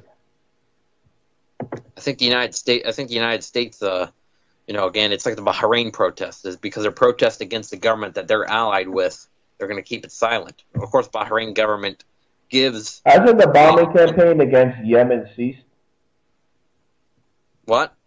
Hasn't the bombing campaign carried out mostly by Saudi Arabia against Yemen ceased already? No, the Yemen war has not come to an end. I mean, there's still, but Saudis are in Yemen, in Yemen fighters, Houthi Yemen fighters are still fighting at each other, and it's actually almost like a stalemate in a way because the government supportive of Hadi. The United States supported dictatorship.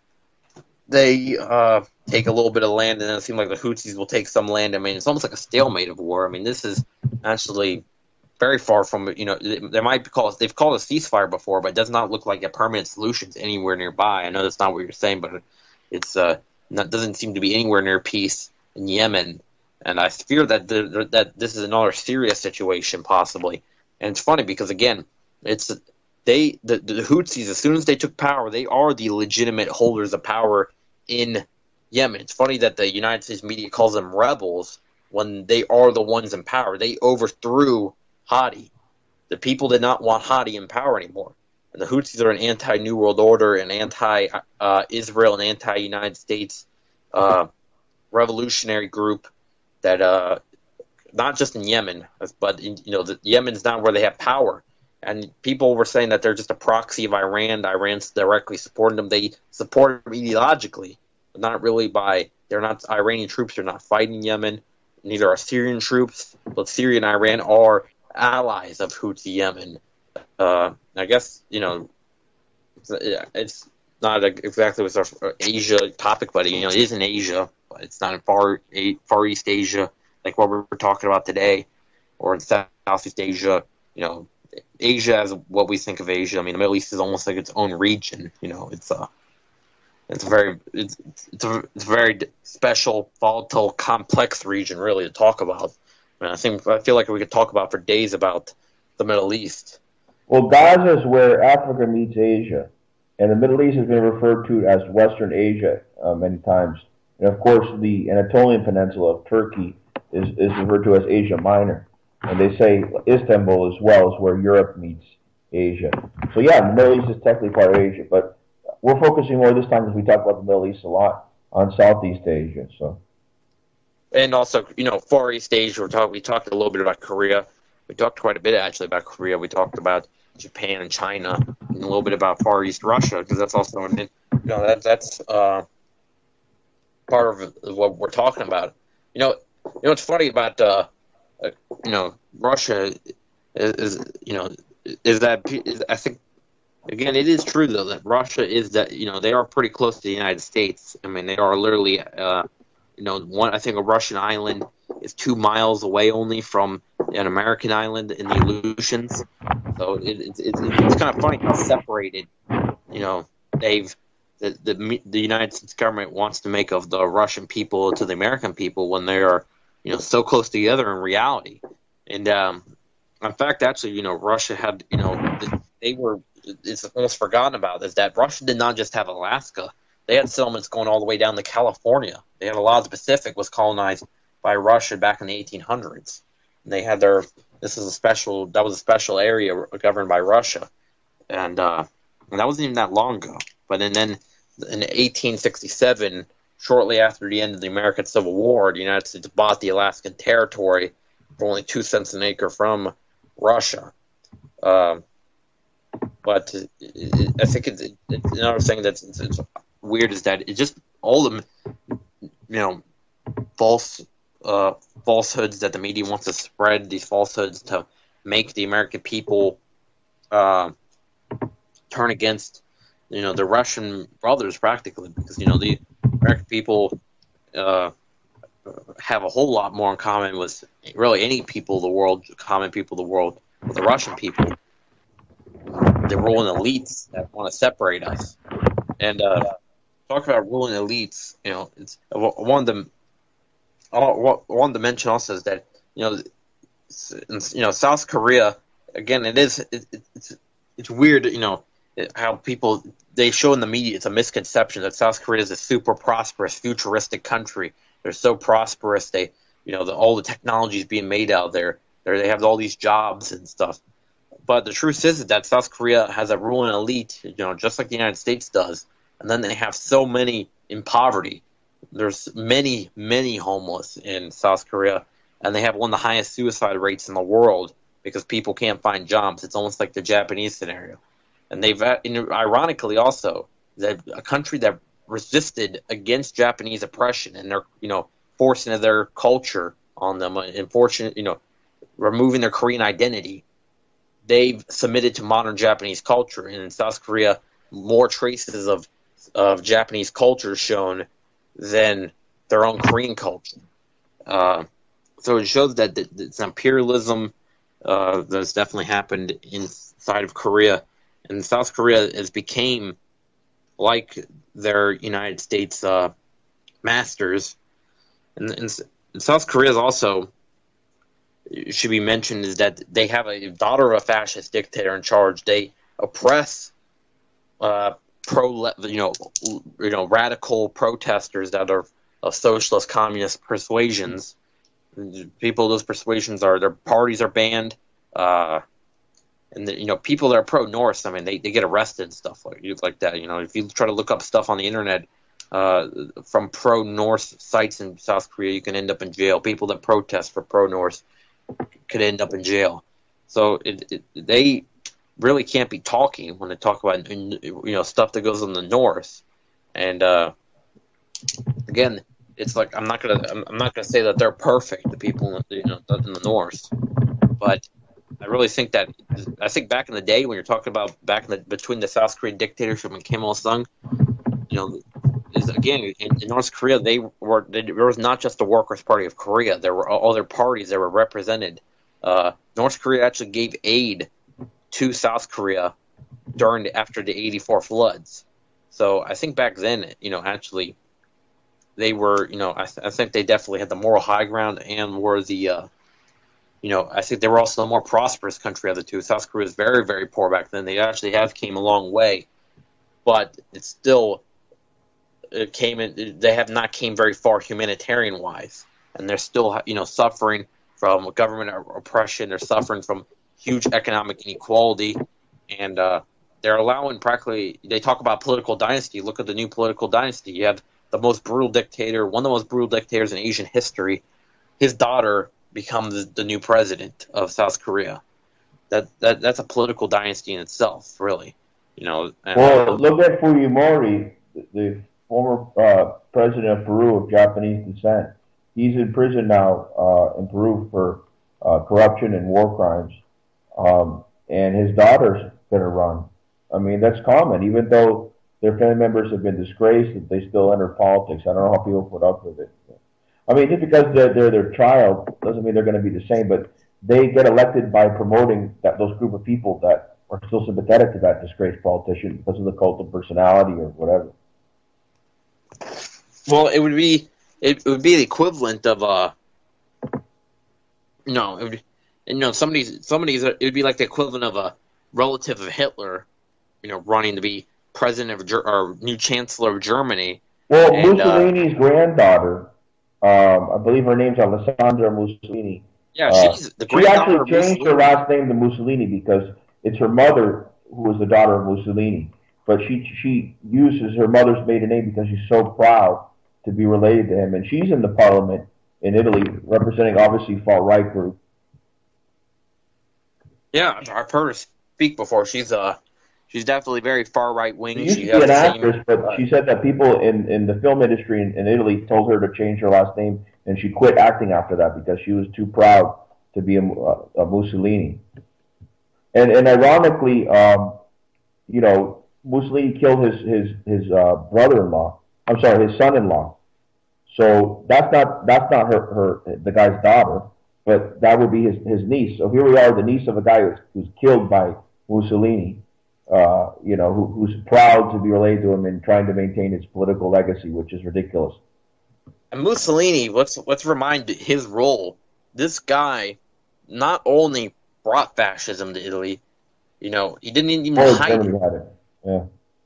He mentioned that his goal was to merge corporate and state power and to take away pretty much the rights of civilians and to give corporations total representation in government. He got rid of parliament in Italy and made the Union of Fascist Corporations, where corporations would now be the represented parties in Italy. So he coined the word fascism. Fascism definitely existed before Mussolini. He just didn't wanted to change it to the word corporatism, and we're seeing a very corporatist society today, unfortunately. Well, corporatism is the same as fascism. There's no difference. Those are. Oh my God! I see the most ironic picture right now. This just really shows what's going on in our times. You know that picture of Uncle Tom pointing his finger at you? You mean Uncle Sam? Uncle Sam. Sorry, Uncle Tom is the black guy. Yeah. Oh, like Uncle Sam, when he's pointing his finger at you, wants to recruit you. They replaced his face with Bernie Sanders. So Sam's supposed to be some socialist, like God. That's like the antithesis of what he's purporting to be. Poster. Yeah, that's a pretty ironic picture. Like it's going to make people want to vote for him. Really? I don't know. That'd be almost as ironic as I think honestly he would have a better approach by putting his picture on the KFC thing, and he could be the Colonel Sanders now, or the new Colonel Sanders. Well, yeah, I've seen that too. And actually, Colonel Sanders looked more like Trotsky. I think Trotsky would.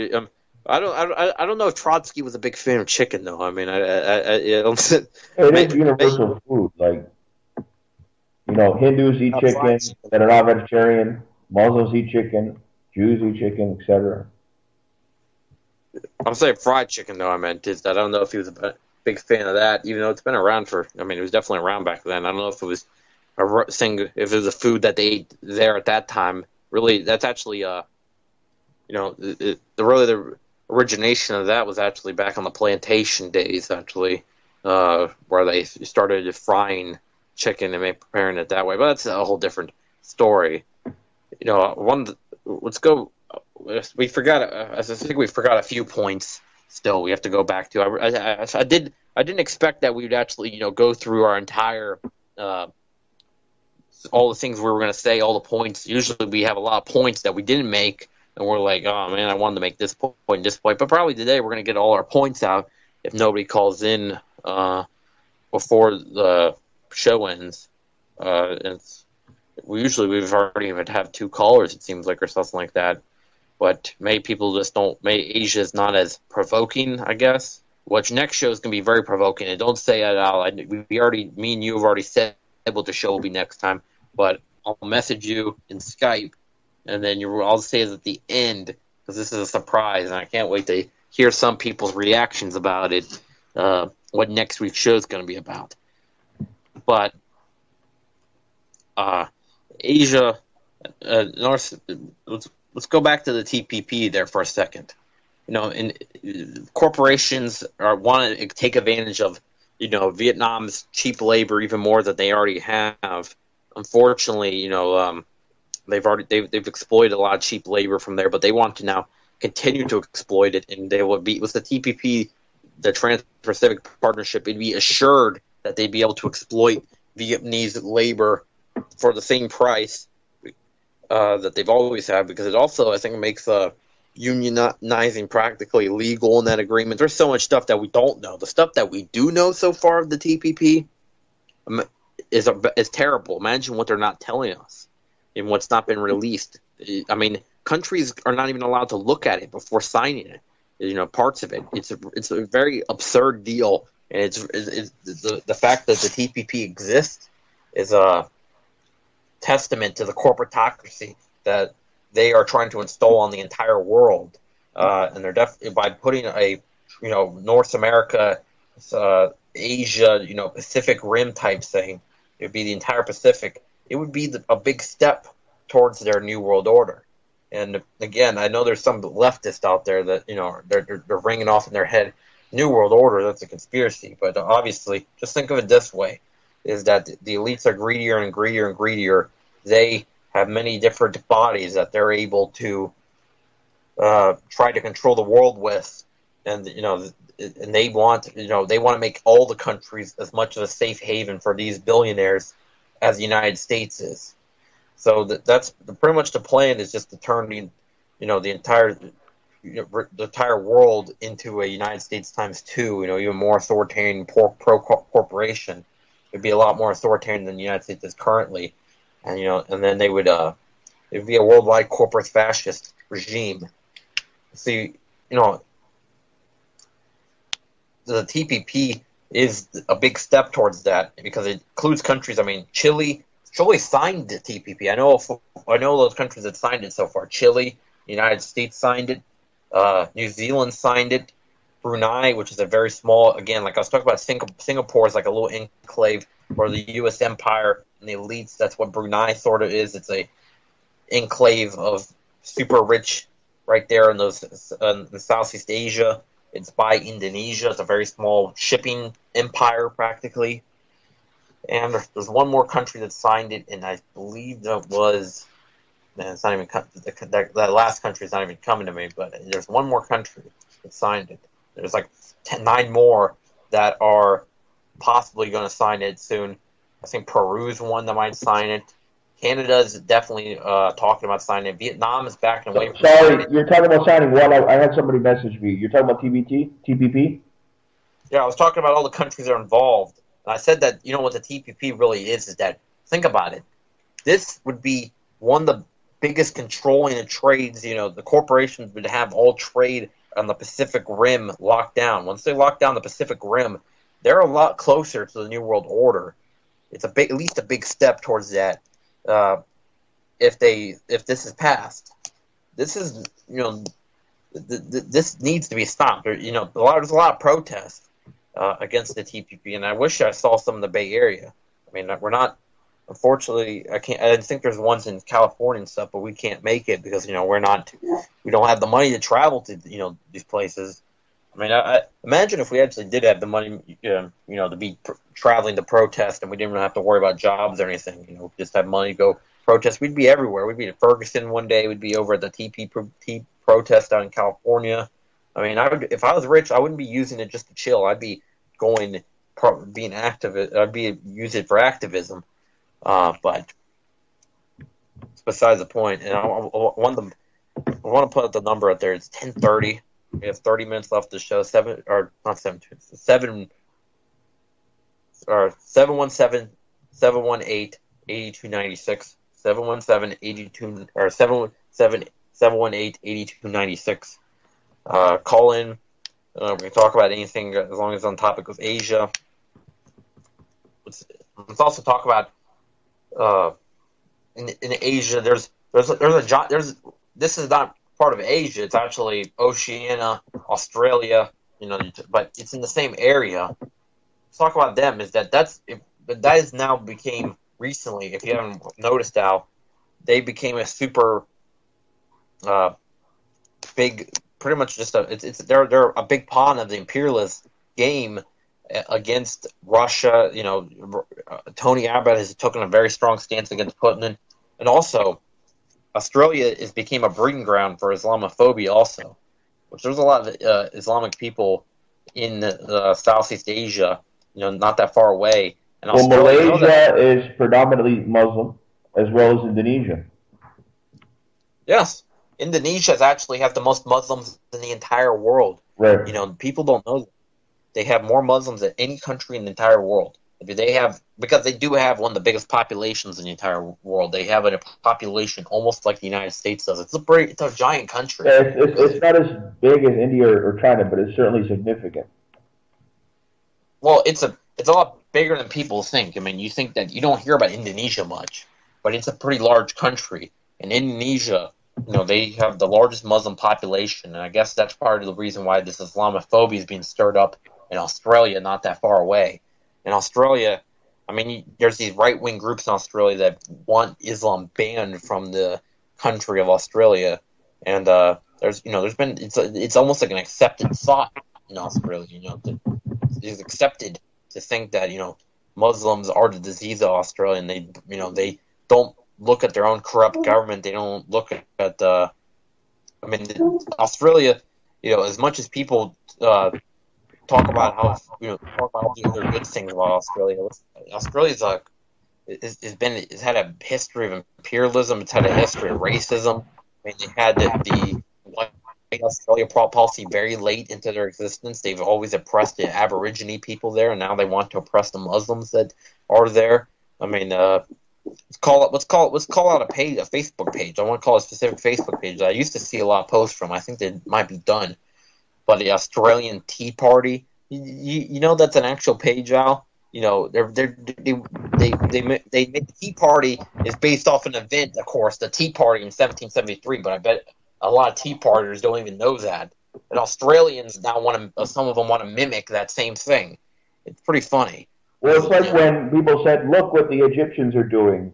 They're imitating Occupy New York," and it's like they started that shit, man. It's like people don't even get the recent history right.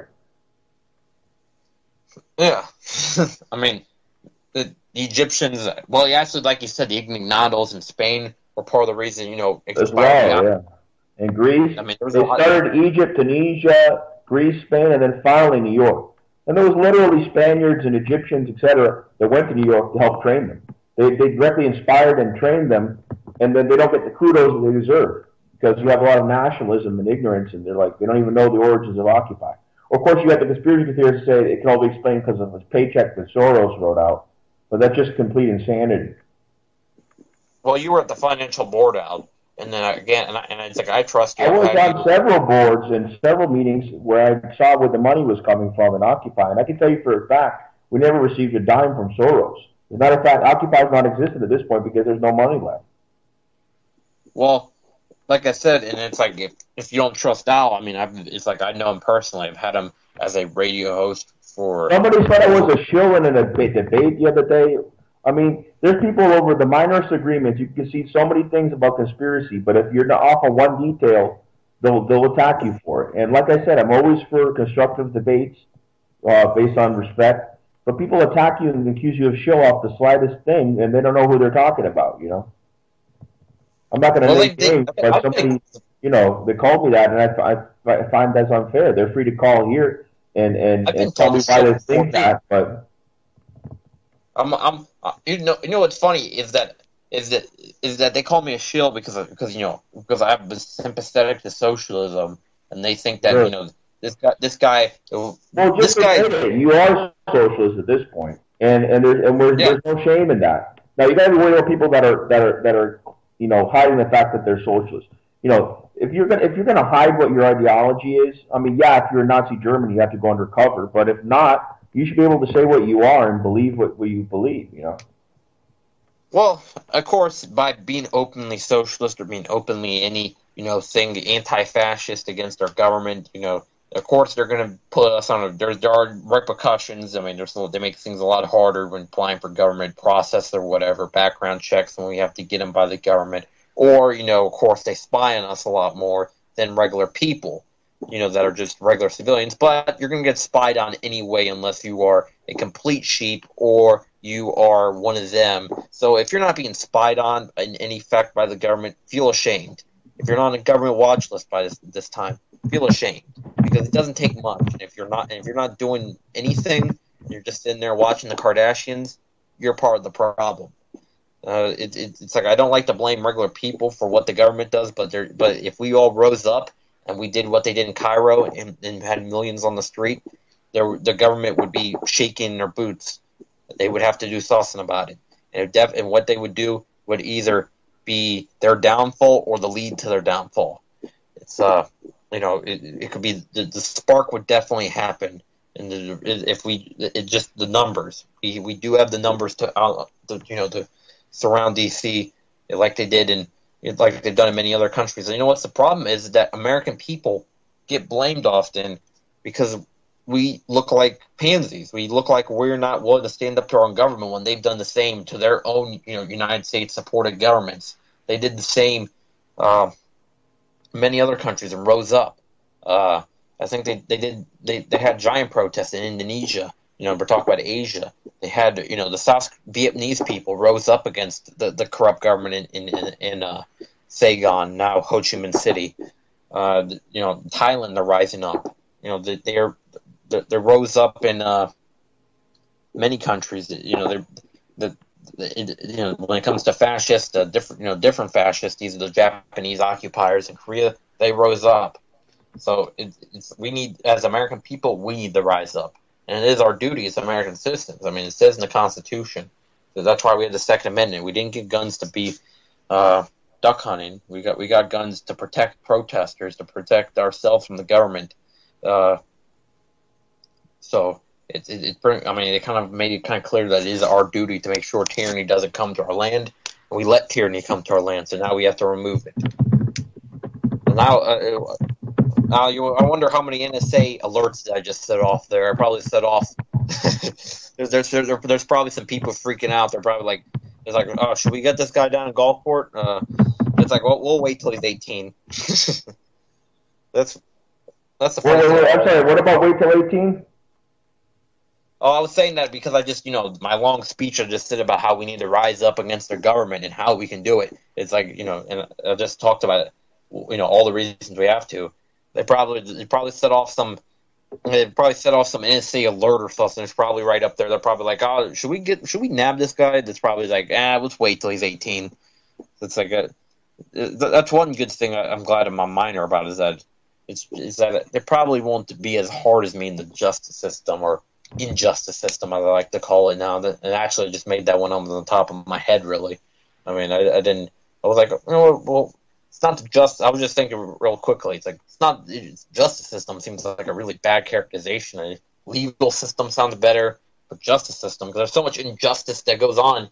under justice system. I mean, Well, let me ask you: when your birthday comes up next year, are you going to go to Mexico or Canada to drink, or a house party?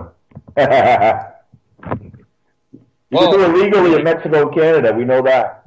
I know you want to go to Canada to the forum, but I'm going to Canada. I mean, that's set up. I mean, I've already wanted. It's like Mexico. I mean, it's like I didn't have any plans to go there. Plus, I'm already traveling a lot next summer. I'm going to the social forum. I might be going to one of the conventions. The Green Party convention, and that's also around the same time the forum. So I already got a lot of traveling to be doing next summer. Just saying, but.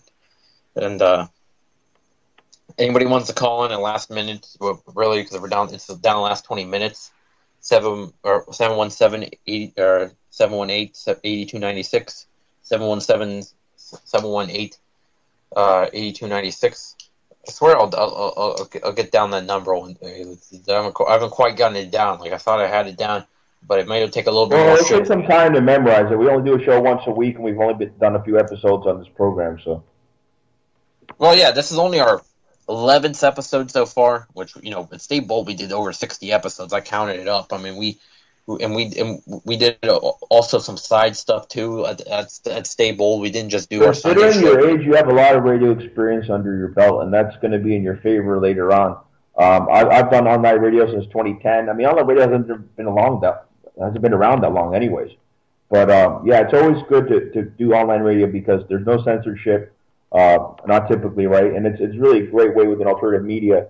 And they did a poll. I don't know if you know this, Chris, showing who's more happy, people that look at the TV or listen to the radio. And it showed people that prefer the radio are more happy. And I guess that's because they can use their imagination. It's like if you read a book that the movie's based on, that's the director's vision. But a lot of people enjoy books even more than the movie because they can use their imagination just as they can with radio. So that's a plus right there. And when somebody says you have a radio voice, at the same time, it's like kind of a polite way of saying you're ugly, right? You don't have a radio face. If they say I don't have a radio face, I'll take that as a compliment. But you know what I mean. You got a face for radio or whatever. I'd be like, fuck you, and I can swear. You were swearing at 4:00 on Blog Talk. We had an emergency program. I'm like, that's too early in the day, man. Come on. Hey, okay, I think that the whole standards of what's not allowed and what's not allowed by daytime change because that guy Hannibal Buress, the new comedian. I was watching Comedy Central at like 1:00 in the afternoon, and then there's a commercial for his show, and he was he said the word dick pills on a commercial at 1:00. I was like, why did you say Viagra or enhancement? I don't know. No, because this is what he was saying. It's like the show's why it was Hannibal Buress, and he just asked a bunch of random questions or whatever. And he's saying it's like why are porn actors still do porn when there's nobody paying for it? Is it the ads for the dick pills? I'm like, what? Did he just say that at 1:00 in the afternoon? Is that a commercial even allowed? Was that a mistake? And I saw it again, and apparently it is allowed. So it's like. I don't know. That might be a little bit wrong because it's like... Yeah, you could say Dick like Dick Tracy, I guess. I don't know. You know who Dick Tracy was, right? The detective. Yeah. That was the Key and Peele actor, remember? They used to call Tricky Dick Nixon, so you had a Johnson and a Dick. We had two presidents that were their names were Dick. I mean, it's just... Well, related to Dick, yeah. It also, it's funny you mentioned those two presidents, or you mentioned those two presidents were the ones involved with Vietnam. Absolutely. LBJ was the one that escalated the war. Well, Kissinger also had a role in Vietnam and in spreading the neo-Nazi and fascist regimes in South America. I mean, Kissinger, there's a war criminal right there. And the guy got the freaking Nobel Peace Prize. Who would have thought? Well, he did South America's version of 9/11. They call it 9/11 because the Chilean coup happened on September 11th. After the Chilean coup, it started spreading all the other fascist regimes. It started in Chile on 9/11, but 1973. And I believe that was when Vietnam was still going on. I think it was in late 73 when the U.S. role in Vietnam ended. Well, by 1975, the North Vietnamese were victorious, and they took over the rest of Vietnam because the United States continued financing the anti-North Vietnamese elements until 75. What's funny about that? You know what? You remember the term that they always took. If you remember back to your high school history class, you probably heard a couple words: containment and domino effect were the reasons they had to go into Vietnam. So not all the countries in Asia started going communist, but in South America, where they funded the fascist regime, that very thing the United States supported was fascist. Yeah, they want a domino effect when it's in their interest. And remember, Che was considered the most dangerous man alive. They were searching for Che, they were supposed to be searching for Bin Laden. And because Che had said before he went into hiding, he went to Africa and then Bolivia, that he wanted to form many Vietnams in Latin America to resist U.S. imperialism.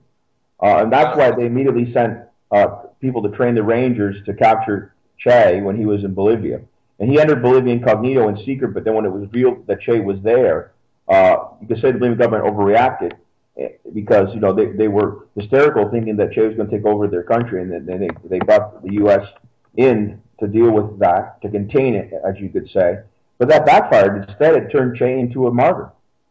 You can see Che's symbol throughout the world, in Palestine and in repressed countries all over the world, not just Latin America. He's a symbol of rebellion, principally against the U.S. empire, which is where he always spoke. People respect him everywhere, and it's funny how Che, Che really, he was considered the most dangerous man in the world. He's the most dangerous man to the elite of the world because he was going to bring the United States possibly to their death knell by putting them in multiple Vietnam throughout Latin America. He could have changed altered the history of South America for the better, and not. And he has his legacy. You can see it directly in Bolivia, for example. One of the ministers in Evo Morales' government is one of the Pareto brothers. The two other Pareto brothers that fought alongside Che were killed. So you see the direct inheritors of Che's legacy in Bolivia today. Chavez always talked about Che. I mean, he's changed events over the past 10, 15 years in Latin America. His legacy is still there. It took a few years of oppression, of fascism, but now the Latin American people have woken up. And the perfect example of that, I believe we talked about this last time on the radio on Blog Talk, is Nicaragua, Bolivia, and Venezuela. The fact that they offered asylum to Snowden, and a small country, Ecuador, offered asylum to Assange. So that they're sticking up for these fighters for our freedom. When Europe is trying to down Evo Morales' plane to supposedly look for Snowden, shows that Latin America is even more independent of the U.S. empire than Europe itself, when Europe is supposed to be richer nations. Well, Bolivia said that if the United States was to ever be insane enough to invade Venezuela, they will stand right behind Venezuela. South America, it's not just Venezuela that'd be invaded. South America would be invaded, and they would respond accordingly. I believe that's why. Well, you saw when Ecuador was attacked by Colombia. All the condemnations from Latin American countries, and that was a few years ago. Now there's even more unity. Another great example is when Obama made sanctions against Venezuela. The entire ALBA, the entire UNASUR, all the Caribbean nations, all the Latin American nations from Mexico to Argentina, all nations in the hemisphere except for Canada and the U.S. condemned the sanctions. That really showed an incredible unity. Even U.S. allies had to come through and go along with the vote.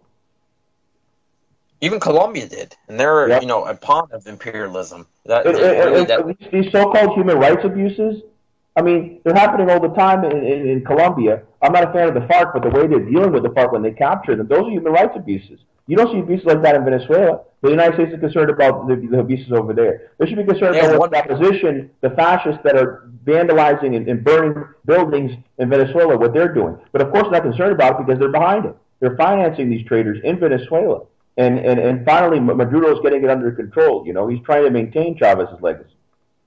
Well, it's funny, Maduro. I think remember how I was saying that at the end of 2014. When we were talking about our, looking forward, what needs to be done. I said Maduro doesn't look too good. I think that he's lost a lot of support in his country. I think he's had one of the. Everything Obama's done. The sanctions made Maduro more popular than ever. More people than voted for Maduro in Venezuela signed a petition that he brought to Panama in the summit, condemning the sanctions from Obama. Well, yeah, I think he's had an amazing bounce back here. And he's also lifted Venezuela out of a lot of the economic problems that they were having the year before. And he brought now the workers have direct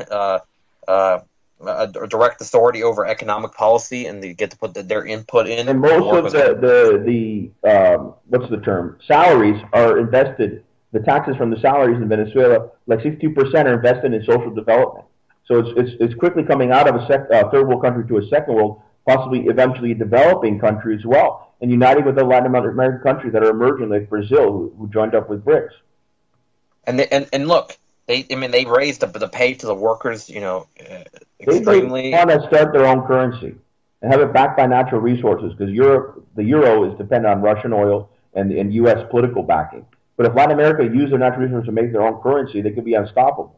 And Bolivar saw that potential as well. He wanted Latin America to unite. I think but unfortunately, there was divide and conquer, and the British Americans instigated these separatist movements in Latin America. Therefore, Bolivar's last days, he had to suffer through civil war and exile, leaving Venezuela, dying on the Colombian coast. So, I think they're waiting for 2018. You know why? Because 2018 is the election year in Colombia, and there's right now the forerunner. It is very early for the campaign, but there has been one that's announced, and the one that has announced is the left-wing candidate, union leader in the past, and socialist Jorge Robledo. He is a potential might win the Colombian election if it's not rigged. And the Paraguayan election, I really don't think that they're going to reelect Horacio Cortez as the new, I would say, dictator of Paraguay. Well, the actual president of Paraguay is Franco. Yes. Wait. So he's or he's not the president. He's the head of state. He's the prime minister, I think. Then. It might be one of those kind of. I don't know if they have re-elections in Paraguay or not. In Peru, I know they don't do that. So it depends what country you're talking about. In Uruguay, they only have one. So I think down after one term. He did a lot of things in a short amount of time, including taking in Guantanamo prisoners. I just want to state really quick before the show ends, because we're like in the last 5-6 minutes. Do not feel intimidated from the last show how passionate I got on those certain topics.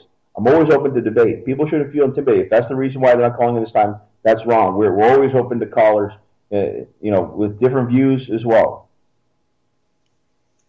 Well, I guess one benefit we can take from this show being like how it was, which it appears that nobody has called in yet, and nobody will call in this show, is that we were able to get in a lot of information out there. I mean, I think when it comes to some shows, it really feels like we didn't get enough information compared to when we just ended up, in more debating than actually, like Ukraine, I felt a little bit not able to, I felt like there could have been more said. This show, I think we really got a lot about Asia, and we transferred I made sure that you could put your 2 cents in about Asia as well. And I know Asia is a region that you studied up on a lot.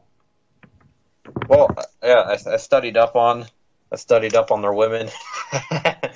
But that's kind of an informal study, if it's what I think you mean. That's what I meant by that. But I've studied also on their politics a lot. It's like I want to also mention another thing is that this supposed mention about the Dalai Lama, because I wanted to put this out there, is that for a long time I was fooled. I thought this guy was a man of good. I thought this guy was I like the Dalai Lama. I've seen him speak. But let's not forget, this guy publicly endorsed John McCain for president in 2008. I don't believe that. He doesn't get involved in internal American politics. I'll have to look that up. He also met with George Bush. Yeah, he met with him on a diplomatic meeting. That doesn't mean he supported what Bush did. He always spoke out against war. Well, he called himself a Marxist, and he's fighting for not independence but the autonomy of Tibet. He recognizes that it's an impossible mission at this point for Tibet to be independent from China. The Maoists, who just as bad as the Stalinists, they kicked him out of Tibet. They forced him out and to go into India. And yes, his brother helped him leave, and his brother had connections to the CIA. But the Dalai Lama himself, I don't think he has any direct connections with the CIA. And I think that he's a spiritual leader who considers himself a type of Marxist, and I think he's done a lot of good. And he's met with leaders that I don't like, but that doesn't mean he supports them. These are diplomatic meetings. And also, you should do more to call out what's going on in Burma. I don't know if you read up on Burma, but it's a very messed up situation. The Muslim minority. Things in favor of the Palestinians as well. But I wanted to finish the point is that the Muslim minority is being killed by Buddhist extremists. Yes, they actually do exist. Certainly not as Islamophobic. Maybe he should speak out more on Burma. I myself have to study about what's going on in Burma. A little bit But, disturbing that pull out these people, at least like how Muslim scholars did about ISIS, that were, they were United States funded, and probably these people that are even the Pope has said things in favor of Muslims now. So it's good to see these other spiritual and religious leaders speaking against Islamophobia. A lot of the Islamophobes do not come from those religious bases. A lot of them are secular, far right-wing people, that could care less about Jesus. I mean, if somebody's going to claim to be, a Christian and they're in favor of the rich, I mean, that goes against everything that Jesus said and did. A lot of Muslims are actually atheist. I mean, a lot of Muslim haters are actually from atheist backgrounds. Islamophobic, absolutely. A lot of the feminists that are against Muslims are atheists, and they make good points on women's rights, but they make a broad stereotype about Muslims. Women can dress in bikinis in Lebanon. That's a predominantly Muslim country. Or Egypt. So, certain parts of Egypt. But the point is that there's progressive, or culturally, it's not politically, but there's progressive Arab societies. It's not like all like Saudi Arabia, where the women have to wear burqas over all their body. That's a U.S. tool country. They're not real. They don't represent true. The rulers of that country do not represent Islam. Yeah. The House of Saud are false Muslims, and they fund false Muslims too, like the ones that are tearing up Syria, the Syrian terrorists that call themselves rebels, but they're in reality they are just murderers. And we have. I said the Syrian rebels are, they call themselves rebels, but they're just. Oh yeah, they're backed by the Saudis also, and the Turks, murders backed by Israel and backed by the United States. Right. And also, I didn't tell you, Al, so you're going to be might be a little bit surprised if you forgot about what the next show is going to be about. But big drum roll, as we're going to have our next show. I know we were talking about Ukraine last week, and we mentioned a little bit about this guy. We have a Facebook group on that's named after this guy. It's a brigade that's to gain support for. Yeah, I hope we do talk about Trotsky next time, because the anniversary of his death is coming up. We've talked about that. Yes, that 75th anniversary. Actually, it's not just an anniversary; it's a big anniversary. So I think that definitely we have to make a show about it. It'll be 2 days after the death of Trotsky, but it'll be fitting that Sunday we talk about his legacy. Well, let's just hope we don't get a bunch of anti-Semites calling in about it, but we're going to defend what we believe. The anniversary is Friday, actually. That's the actual anniversary. Because he died on August 1st. The actual anniversary of the attack would be Thursday. He died the day after, so the anniversary is Friday. And so Sunday's when we have our show, so that's when we do it. And that's pretty close. I mean, like when we did the anniversary of Chavez. And I hope in that 23rd I can make it to St. Pete. We may be able to meet in person before we do the show. So we'll see how it works out. Yeah, definitely. That'd be definitely cool if we could that happen. And hopefully we don't run into too many anti-Jewish people that they don't really care about Zionism. They just use it as a front to the guy because they have Nazi ideology. And there's even anti-Jewish people that use the word Zionism to cover up that they're actually talking about Jews, but you can tell from how they speak what their real motivations are, and it's important to be able to distinguish that. Well, they have they just use to perpetuate their hateful ideology, and they don't care about the suffering of the Palestinians. And in fact, sometimes they almost think that they deserve it for being Muslim. We're Semitic people as well. Thanks so much, Chris, and everybody for listening. We're in the last few seconds here before the song comes on. Thanks, everybody, for listening to Stay Bold Radio. This is your one and only host, Chris J., with my one and only host, Al Shores. We're about to sign off in just a few minutes, or not a few minutes, a few seconds, I meant. And the song will be coming up, and I'm going to thank everybody tuned in. Hopefully next time we'll have some callers. And long live the rebellion. Viva la revolución, and hasta la victoria siempre.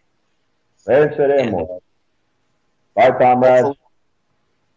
Hopefully you guys calling. Respect. Point and no return, and nobody can stop it. Malcolm Little when he knelt before Elijah Muhammad, the comet that killed the dinosaurs, changing the earth. They love to criticize, they always say I changed for the worse. Like prescription pills when you misusing them, nigga. The Templar Knights when they took Jerusalem, nigga, and figured out what was buried under Solomon's temple. Al-Aqsa, the name is not coincidental. I know too much, the government is trying to murder me. No coming back like cutting your wrists open vertically. How could the serpent be purposely put in charge of the country? Genetic engineered sickness spread amongst me.